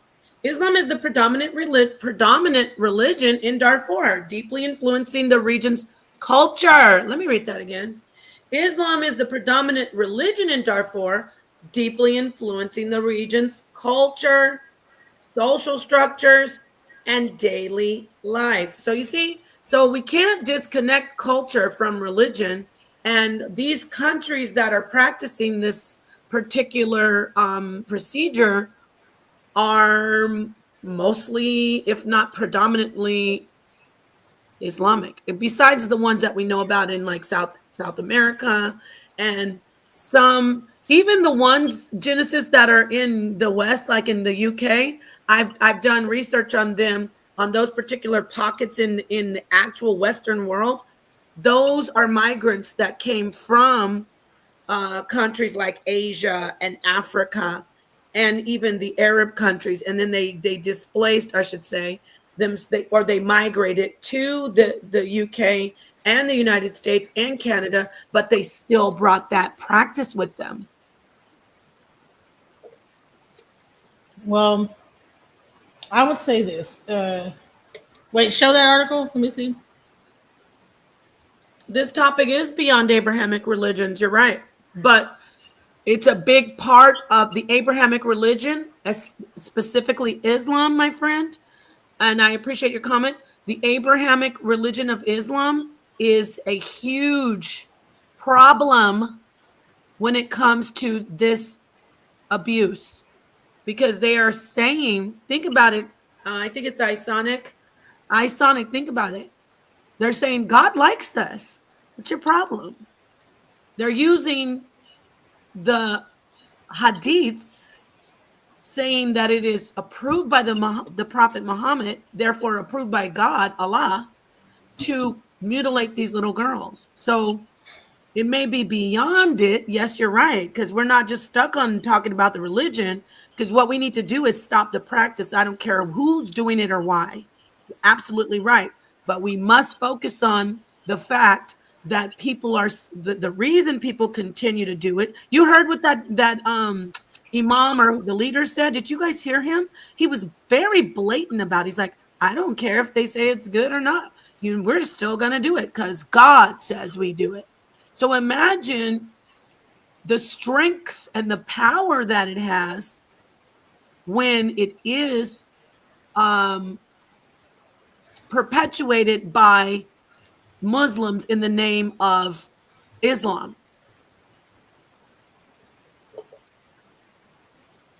Okay. Let me see. We would have gotten to this portion where you talk about it if you would. I needed to lead with the Islamic facts like I just did. And then I wanted, it's good for people to hear, the other side and the history. Except for Kimmit, though, we're gonna have to get you on the show with maybe Asar and or possibly Jabari, and they can actually go into detail about how female genital cutting was not prevalent in the society of ancient Kemet. I want to do that now. Yeah, I would like to do that because all right. So can you see this right here? Hold on, let me show you this. All right. So this is just the abstract of this is right, Tahuti. It is sanctioned. It's there's Sharia law in a lot of these countries, and they follow the hadiths in these countries when it comes to Sharia law. That's why also in these countries, some of these men can in Iran they can marry infants, y'all. Okay, so female circumcision is a long-standing practice of. Let me zoom in. So, can you see it? Yes. All right, let me do this to make it even more. Okay, somebody's knocking. I gotta get my door, but I'm listening. Keep talking. Keep talking. Okay.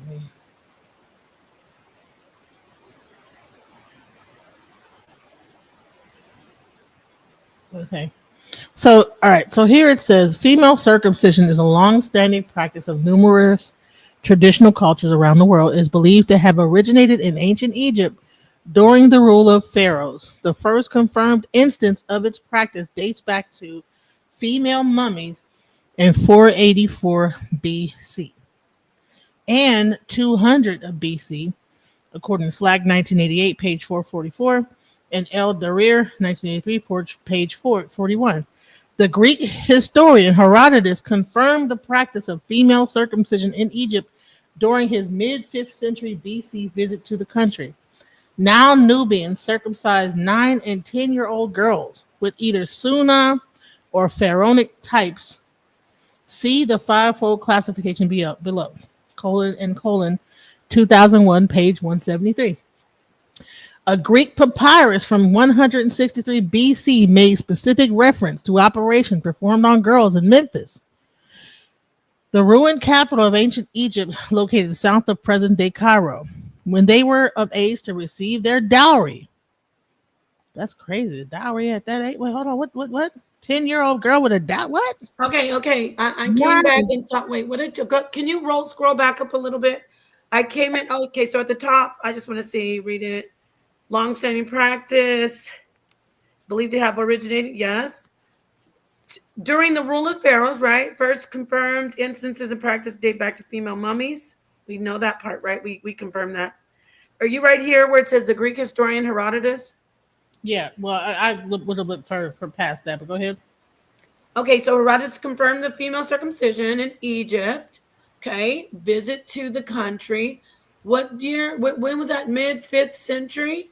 Okay, Nile Nubians circumcised 9 and 10-year-old girls with either Sunna or pharaonic types. When is that? Is that still 5th century? Well, that's when he was there. Yeah. Visit to the country. Oh, no, okay, wait. Circumcision in Egypt during the mid 5th century, okay, when he had his visit to the country. Nile Nubians circumcised 9 and 10-year-old girls with either Sunna or pharaonic types. What is Sunna? Or I gotta see that. That's the same thing that was said before, the Sunna thing. I don't know. We got to find out because remember the brother explained what Sunna meant. The guy actually said that as far as the circumcision, the Muslim leader. A Greek papyrus from 163 BC made specific reference to operations performed on girls in Memphis, the ruined capital. Okay. When they were of age to receive their dowry. The Greek geographer Agatharchides, Greek geographer Agatharchides of I don't know how to say that, Netus, also reported that the practice of excision was prevalent among tribes on the west coast of the Red Sea. Okay. Strabo reported the ritual practice of female circumcision when he visited Egypt in 25 BC. More specifically, Strabo distinguished, quote, between the operation of circumcision and excision. Okay. They flushed the wound with hot water, bound and strapped her legs with cotton cloth, lifted her from the ground to a low-lying angarib, which is a low-lying wooden bed strung with cattle hide. Her mother held her head, comforting her as best she could. Don't cry, she said. But the girl wept and wept for an hour or more. The flesh had since been buried, and dampness on the ground was the only sign of the blood which had flowed so freely. A little later, I was pressed further about my thoughts on circumcision, but all I could say was that it was not something familiar to my culture, and that I was not sure I had understood what had happened.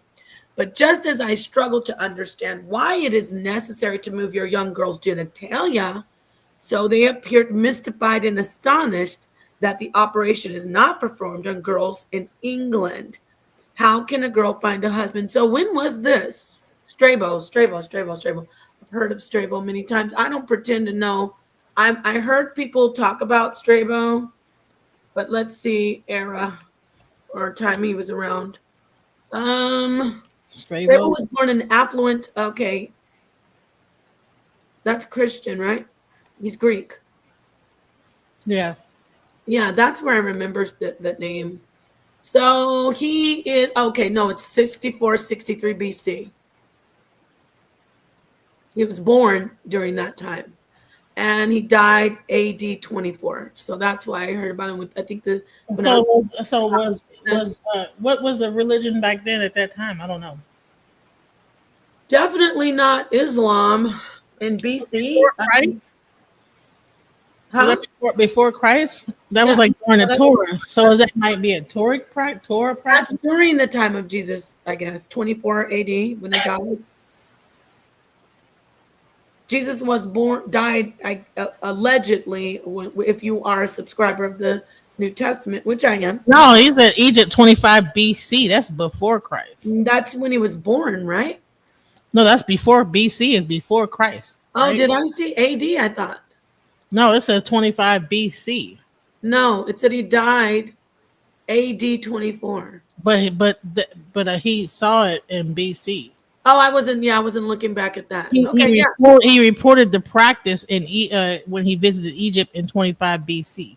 Yes, that's in the paper. I thought you were asking me about him in general. So he died in 24 AD. The paper says when he saw it. Yeah, this was way before Christ. So this paper, why did you stop sharing it? The paper you shared, Well, here I can. are you saying that would prove that the women of the population of ancient Kemet got circumcised? Because this No, isn't. what you were saying showed like dates and stuff like that. So Oh yeah, okay. Well, yes, there was. We know there was female genital circumcision. We know that it was practiced for reasons before that. Christ, sounds like Oh yeah, way before Christ. What is that? before Islam. 25 BC. It's way before Islam. But the point is, when you keep saying, I don't know, are you just showing this for dates? Because Kemet, Because you had asked to see like oh more. no, the date. I wanted to see the dates specifically about that article when they said spread. Because still, I don't see how. Well, if this was the practice in Egypt and Egypt was the existing thing and that was the culture, then it sounds like to It me wasn't the culture. wasn't that so it wasn't Egypt similar to America, like where you have like this kind of a culture that permeated throughout the land, like they were the main empire at the time. So Yeah, they were the ruling king. They were the ruling empire. Yes. right. So what the other article said was it started there and then it then moved out to other areas after that. So Yes. seeing it Started doing and then it. got into the slavery thing and this, that, the other. So that was the main thing I was just trying to show is that No, but what are you actually proving with saying that it's Kemet, that they were doing it in Kemet? They weren't. They weren't getting. We're comparing it to what they're doing now. so I'm saying that Okay, I can't get the whole thing up. I'm sorry. It's prevalent in the cultures that it's prevalent in today. It was not prevalent in ancient Kemet during those times, even though yes, you can see proof that women were circumcised. It was not a regular practice and a practice that the general public did.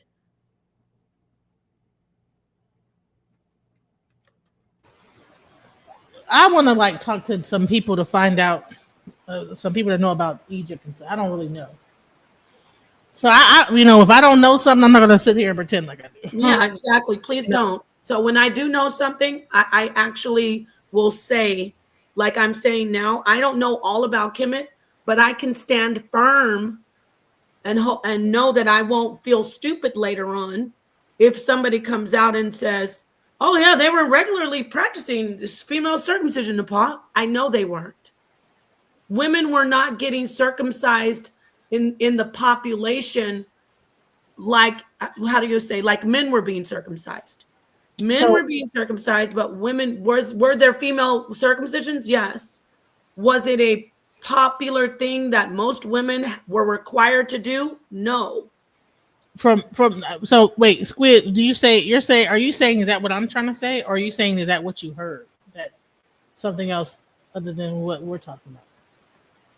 We're not looking at it happened in Egypt and nowhere else is what I heard. I don't know. Well, yeah, we again, female circumcision took place and it does predate Islam. But it wasn't like that article saying, and then it spread like all the women in Kemet, the majority of them were getting circumcised. Well, maybe if only a few of them was getting circumcised. When they say it spread, I mean like yeah, that would be. Listen, 10 people could get like COVID, but then it could spread to other places. You know what I'm saying? That's a disease. Well, I'm just saying. Well, it seems like this is a disease too. I would say it sounds like it's a disease. It's terrible. But I would say that even if it was like done with the slaves and done with the pharaohs, somehow other people got wind of it and they started doing it too. Well, yeah, that's different than saying like when we're talking about FGM and how prevalent it is. I brought up a number of 230 million as of today.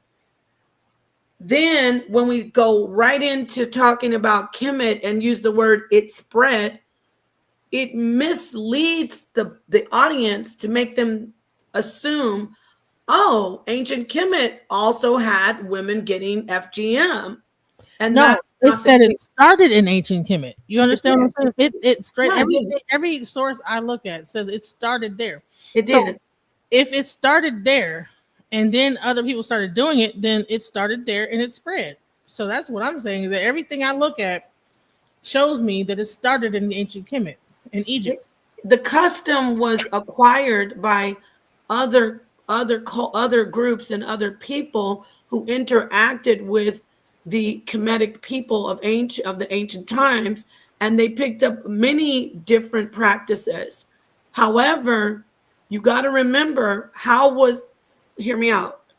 In ancient Kemet, what was the purpose of the FGM compared to, let's say someone who, if I'm looking at someone who's following the netters and they don't subscribe to a god that says women are whores if they have sex with more than one guy, and I say, oh, what y'all doing over there? Oh, well, we don't want the queen to get pregnant, and we don't want her going sleeping with anybody, and we want her to know this is how she is as a queen, so we do a circumcision on her in Kemet. Oh, okay, I'm a Muslim. I'm going to walk away and I'm going to go to my people and say, you know what we should do?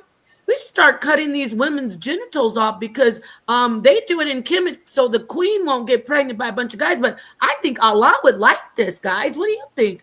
I think you're I think right. what happened is In that fact, what we're going to do, we're going to write down that Allah says it's good. All right, start cutting off their genitals. So now it's, when you say spread, it's different for the people of Islam, the Islamic people, than the people in Kemet. Only a select group of women and less women are being subjected to it. But if I'm following Islam and everybody's Islamic in my camp, all you women are getting your genitals cut off because God said so. What? Well, You got that from the Pharaoh last week. I don't care. We're going to do it over here now. Cut her genitals off because Allah said it's great. well, no, what happened actually, what it sounds like based on this article is that the slaves were sent over there with their genitals like sewed up Possibly. to Yeah, the Arabic people, and then the Arabic people began to adopt that in their culture. That's actually a great point. Exactly. There's another thing right there that could have been. So when you say spread, that's more realistic than thinking like, oh, like how you said, like when we have a disease covering the entire place and then moving on. That's a better description. The slaves of those people went back and said, what? Y'all look like that. Oh, well, let me tell you. Oh, we should do this because Allah says to do it. So then they start doing it for other reasons, but it was not being done amongst the women of ancient Kemet. They had rights. They could own land. They could divorce. Why would they be required to cut their genitals off, right? Okay, so if pharaohs and slaves, those two classes of people had that done, and then you send a slave over to the Arab countries and different countries as slaves. That's plausible. Yeah. And then the people, okay, you know that, okay, they're slaves, so therefore if they end up, they're going to teach other people how to do it. You know what I'm saying? And that's what it sounds like to me, is that they spread this knowledge amongst as they went from place to place as slaves. And I would say similar to, I mean, even us over here, there's probably some practices that we pierce our kids' ears. Not to like compare that to generalization, but we probably came over here, they probably wasn't piercing the ears. As a we always teach our kid do it when they're young so it don't hurt, right? As bad. So they forget the pain, so to speak. But let me ask you this. Let me ask you a question. And that's what they believe. They say, okay, we do it real young with them, then they won't forget how painful it was or whatever. So think about it. So think about this. Like going back to Kemet and even coming right now modern. So in Kemet, if the women had power and they had rights to own land and they could get divorced and they could have sexual freedom, if that was the case, if somebody came to them with a knife talking about, all right, well, come on, lay up here and spread your legs, they're gonna be like, are you crazy? No. But same thing in America, modern, right? But what about remember you compared modern day America to Kemet. What about these countries that are unindustrialized? Like the countries that, so to speak, the slaves went back to. Like, I'm just kind of jumping everywhere. You know how you said That's very plausible. The slaves went back to these places and they're like not as advanced, right? And then religion, I hate to say it, but a lot of places that are very, very unindustrialized, and the more unindustrialized and the lower intelligence, they have more religious. They're more religious. Sorry, y'all. So, and I just did a search. I said, I said, okay. In ancient Kemet, the native name for Egypt, mummification was a sacred and elaborate practice originally reserved for royalty and the elite. Over time, it became accessible to a broader range of people. Here's a breakdown of who was mummified and why: pharaohs and royalty, nobles and high officials, priests and priestesses, wealthy commoners, sacred animals. So, if they had that service done, it was probably an elite thing to do. That once you got to a certain thing to become closer with God, you had to get rid of your sexual desires some way. That's not right. No, you lost me. You were good until you said that. No. So why would they then stuff up their vagina after they become elite or like a pharaoh? Okay, first off, remember I said that? I said it was probably an elite person. It was probably a princess or a pharaoh female because of politics. I would argue against what was stated in that from that lady, that they wanted to cut it off to get rid of their male side. Like, that doesn't make any sense. That's not even Kemetic culture. Like, they want to get rid of their male side. Why? If that was the case, then if that was the case, bisexuality or something like that. No, wrong. That's not Kemetic culture. If that was the case, then why would Hatshepsut and other female pharaohs wear the symbolic beard, and they would put on the male like it was like a beard that they would wear if they didn't want to have the male side of their actual body parts, which is ridiculous. So I argue against that with her, and I think I would have a good position. I do have a good position, but going back to what you just read, you solidified what I was saying when I told you it was most likely not the general public. It was someone in high position, someone with some type of status, starting first with a princess or the daughter of a pharaoh or a pharaoh herself, and then going down. So then that was done for political reasons, to ensure that she didn't make a mistake, or a guy didn't come in and get her pregnant so he could get a power position politically. So that isn't the general population. And it has nothing to do with trying to be closer to the gods or the netters, because that would be against Kemetic spirituality to mutilate your body just because you think that you might be having some type of male side.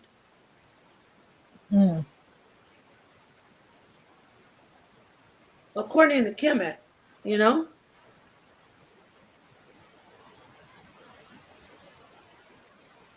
Are you there?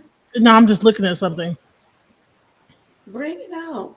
King of Kampala says, Kemet was a very short few years of history in Nubia under Akhenaten, 1250 BCE.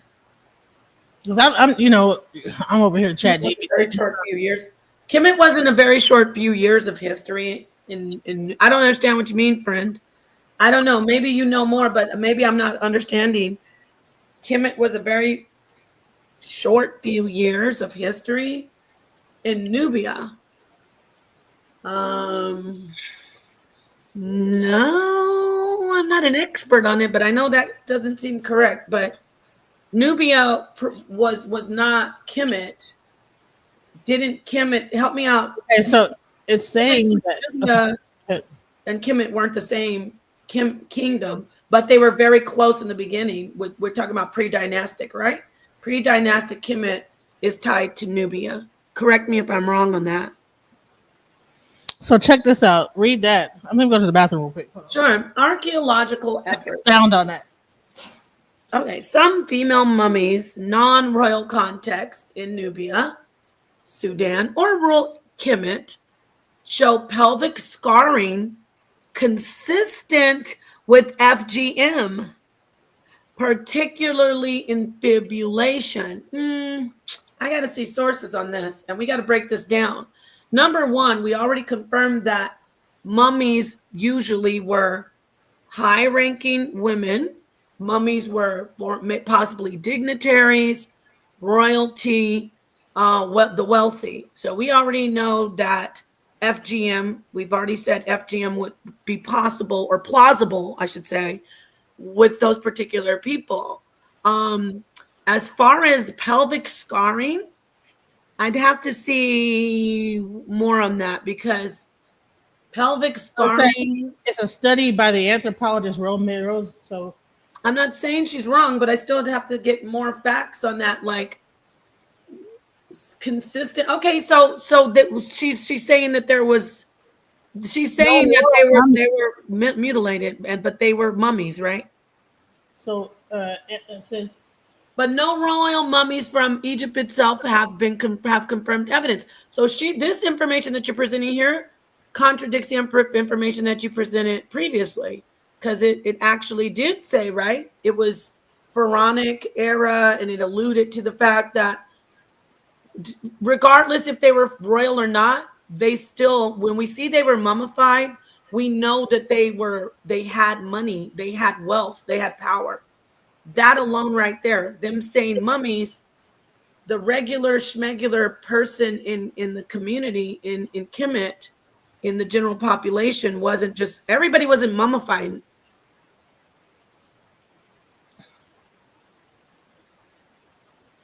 Everybody wasn't getting mummified, I should say. Right.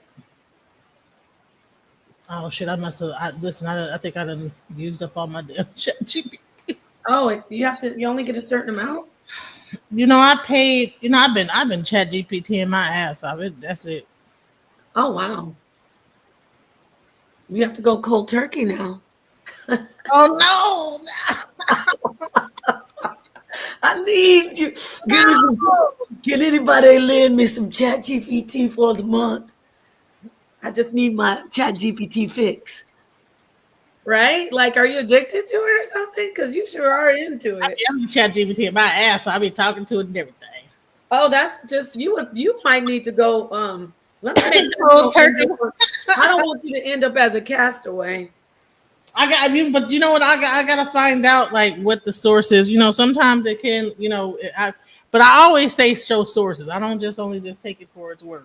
Oh, that's good that you ask it to show sources. It still can make you look. It will sometimes mess you up, though. It's not always correct. Right. Quite often it's not correct, or quite often it's just ambiguous and it's too broad. Right. But I don't mind you using it. It's interesting. It keeps us. It keeps us flowing, right? Yeah, give us something like, hey, discuss. You know what I'm saying? Oh, this is your opportunity to ask a question. Oh, never mind. You done unloaded the clip. Yeah, it just says there's a limit. Oh, fuck you, ChatGPT.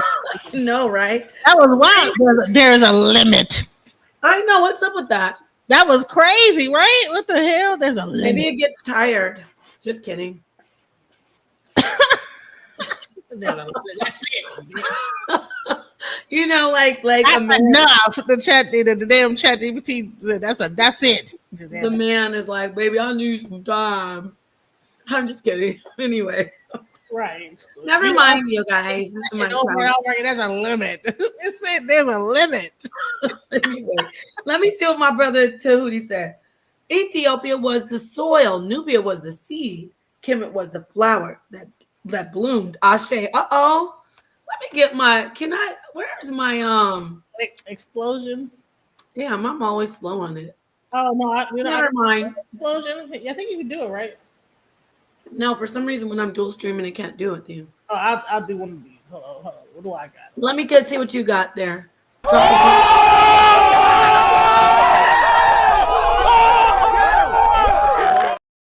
I like that one. Hey, let's see what our sister Cinta Phoenix says.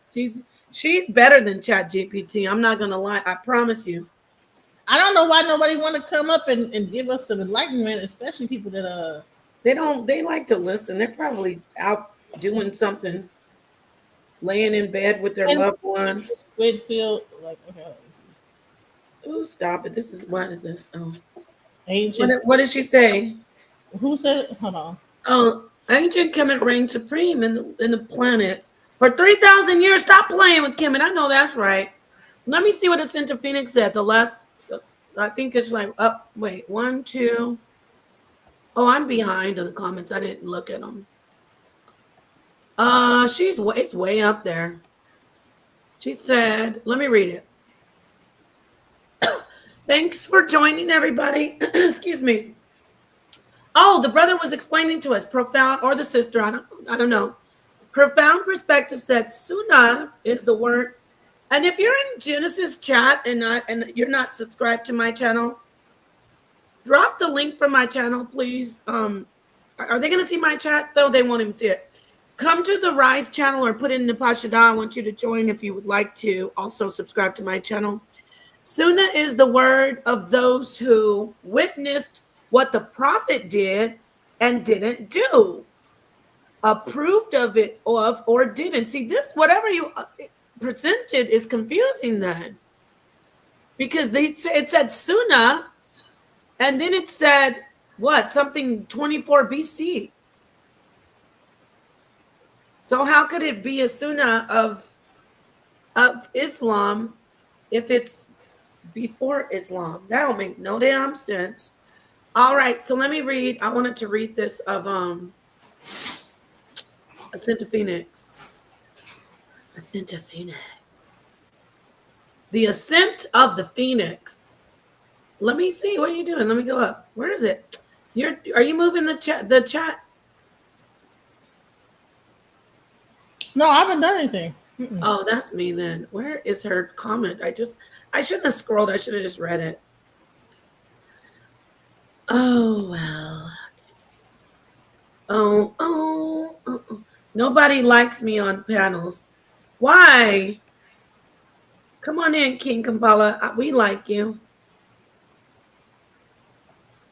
I will not stop you from spreading your knowledge. I can't see it, but the sister was saying something and I wanted to read it, but I don't even see it now. That's crazy. I can't even see it. What is it? Oh, all right. So what are you doing over there? Trying to find some. I'm looking for the chat GPT crumbs on the floor. See if I can find. Nah, man, we've been doing this for 2 hours. I think that we have. Let's end it. Yeah. covered it very broadly. We have broken it down, given the people like more information about this. Listen, make your own decision on how you feel. Right. Yeah, this is what you could have done over there in my show, but now people are going to look at it and go, what in the heck kind of donkey rodeo is this over here? But yours is all nice. And we did, even though we didn't agree, we were chilled out. Genesis is a hothead, y'all, even though she's a Gemini. I think you're a hothead, aren't you? Yeah. I don't want you to be upset though. I want you to be chill. So we got to get you off that chat GPT though. Hey, chat GPT is the shit. I'm sorry. All right, why don't you get the one that sounds all like you can like pick the voice like, what were you talking? I was listening to this. I got that one. That's chat GPT. If I can like, but it's a girl. Oh no, I got that one. It's like I can hear like the guy picked a black woman's voice. She's like, it said there's a limit. But hold on, let me see the limit even. I like her voice. She's like, yeah, you're kind of right about that. Are you still trying to find that out? Hold on, let me see if I can do it. So, what do you think about P. Diddy? P. Diddy. P. Diddy, or Sean Combs, is a multifaceted figure in the music and entertainment industry. He's known for his entrepreneurial spirit, having founded Bad Boy Records, which launched the careers of numerous artists. He's also ventured into fashion, spirits, and media. Over the years, he's been a polarizing figure, admired for his business acumen and success, but also facing criticism and controversies. What's your take on him? I think that he's sick in the head and there's something wrong with him. Oh, shit. I get where you're coming from. He's definitely been involved in a lot of controversies and faced some serious accusations over the years. it can make you question a lot about his character and mental state. It's a complex situation where his public persona and personal actions don't always line up. Ask Thank you if for he's sharing your innocent. thoughts. Don't you think he's kind of sick in the head? You know? No, ask her if she's innocent. If he's innocent. Yeah, I understand what you mean. Some of his actions and the controversies he's been involved in definitely raise concerns about his mental and emotional state. It's not uncommon for people in the spotlight to face intense pressures that affect their behavior. It's a complicated situation, and it's okay to feel conflicted about it. Do you think he's an innocent man? Ask it. It can't hear me. Do you think he's an innocent man? Hey, what's up? Feel free to ask me. Hi there. Nice to Hey, meet you. your subject. I'm excited to. Hello. Is Nope. Hi there. I just want to share how thrilled Nope. I am to work with Hey, it's great to meet you. Hell no. How's your day going? Hey there. I've got Nope. a really great feeling about it. you. Hi, glad to meet you. No. Hey, how's it going? I'm looking forward to working together. Man, Let's maybe. figure out where to start. I like that What's one. on your mind? He sounds calm. Okay, so see how they're. I want to see if ChatGPT will say that they think that Diddy is innocent. Do you think that Diddy is innocent of all charges when it comes down to his RICO case? From what's been reported, the case against Diddy seems pretty serious, with a lot of evidence and testimonies coming out. It's hard to say definitively whether he's innocent or guilty without all the facts and a fair trial, but it definitely looks like he's in a tough spot. Ultimately, it's up to the legal system to determine the outcome based on the evidence. Okay, that's enough for me. I don't want to get into this. You know what she's trying to do, y'all. You ever had a friend like, come on and try these drugs? I don't want any more of these. Hey, I'm done. Do you think that Diddy should get off? Do you think he deserves to be released with all the bad things he's done? It's a tough question. Everyone deserves a fair trial and due process, no matter what they're accused of. If he's found guilty of serious offenses, then he should be held accountable for his actions. But until then, it's important to let the legal process play out and ensure justice is served fairly. Right. I like his voice. It's calming. Red Squid X-File said, y'all are pointing out the flaws in AI. Yes, definitely. Right. Let's close this down. Absolutely. Oh. It's all about ensuring that justice is fair and based on the facts. We'll have to see how everything unfolds. So what are the flaws in AI? AI definitely has its share of flaws. One big issue is bias. AI systems can reflect or even amplify biases present in the data they're trained on. They can also struggle with understanding context or nuance, leading to errors or misinterpretations. Additionally, there are concerns about transparency and accountability, as it's not always clear how AI systems make decisions. And of course, there's the risk of over-reliance on AI, which can lead to issues if the technology fails or behaves unpredictably. Let me ask a question. Ask him this. Do you know that you have a voice that sounds like a black male? Ask him that. A black man. Do you know that you have a voice that sounds like a black man? I appreciate you letting me know how I come across. My voice is just a default setting and doesn't represent any particular background or identity. Liar. If you prefer a different tone or style, just let me know. Wow. Wait. You talk like a hip hop artist, like you're like. No. Listen, I want to say something. Notice that he I said. can switch it up and keep it more real and relatable. Just let me know what vibe you want, and I'll roll with it. No, check it out. Wait. You notice that he said I can change it if you want. Cool. Like I've got you. Just Will let you me know stop how you want me to asking him sound, questions? and I I'll keep it wanna say authentic and something. on point. Okay, I'm sorry. You notice that he made it like it was negative instead of saying thank you. Like, whatever. I'm not into. That's why I don't like AI that much. I mean, I like AI, but not this kind of AI. I don't like this kind of AI. I like other useful. So tell me about the Diddy trial in a hip hop way. And after this, I'm gonna close out. Okay. All right, check it out. The Diddy trial's like a major saga in the hip-hop world right now. Dude's facing some serious charges, and the streets are buzzing with all kinds of opinions. Some folks think he's done for, while others are waiting to see how it all plays out. It's a mix of power, fame, and the justice system, and everyone's watching to see if he can beat the case or if it's going to be the downfall of a legend.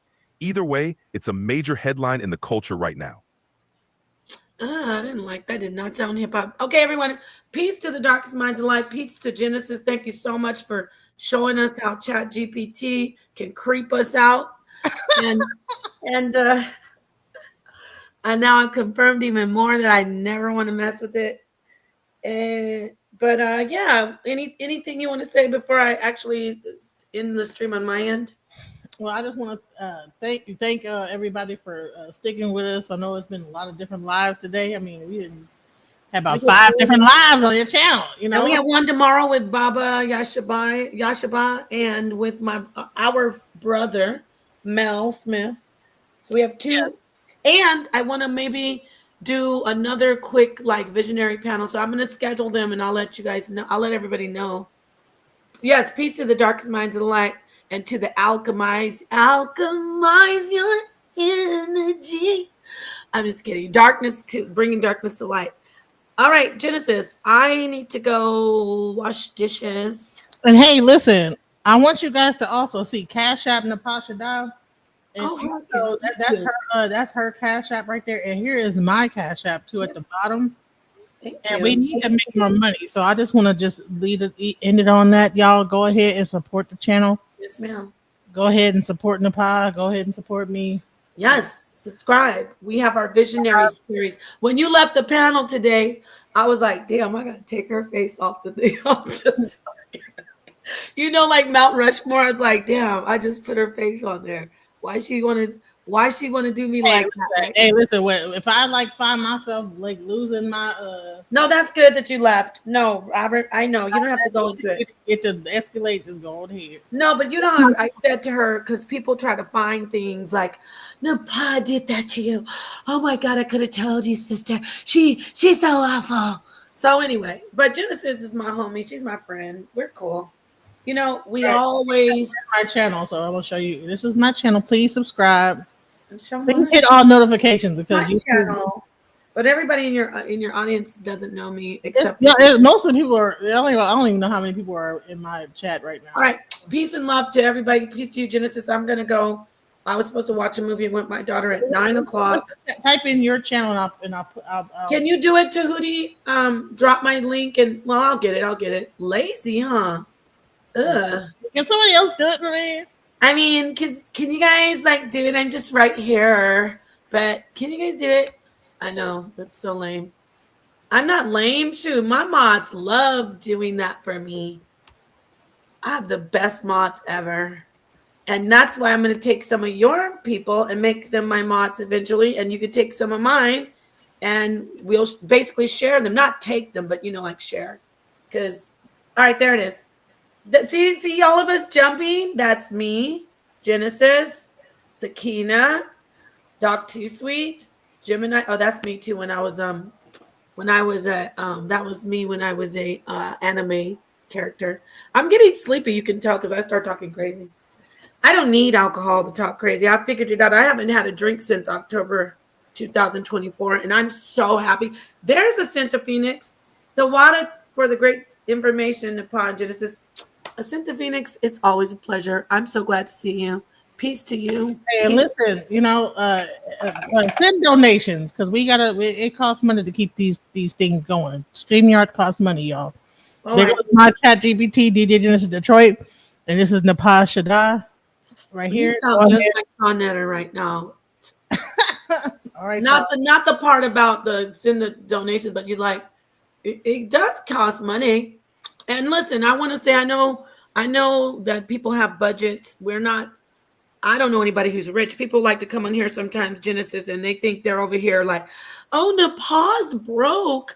Nepal, I'm like, first of all, who's rich on here? And if you are, why aren't you stepping it up for the crew? You know what I'm saying? You get help us out, right? So I know that it's not, people have budgets, but it is always good to do work and get see somebody say, okay, even when I get Cash App, here's $5. Oh, thank you so much for that. It's the thought that counts more for me even than the money amount, because I'm like, damn, this person took the time to reach in their pocket or into in their money and say, I want to give this to somebody. You know what I'm saying? So I And appreciate I'm gonna show you guys. This is how much I'm cool. I did not like try to put no ads on here. I wait so anybody watching the replay gonna get the ads, but the people that were here did not see any ads. That's right. So and a sister, both of us have children. Look, can we get the violins? I'm just gonna try one more time. Please, No, I got it. Keeping our head above water, making a way when we can. Temporary radios, good time. Credit rip-offs. Damn, back then. Wait. Even back then, they had credit rip-offs. God damn. Easy credit rip-offs, okay? But we talking about making money, and that's what we're gonna do. Money make.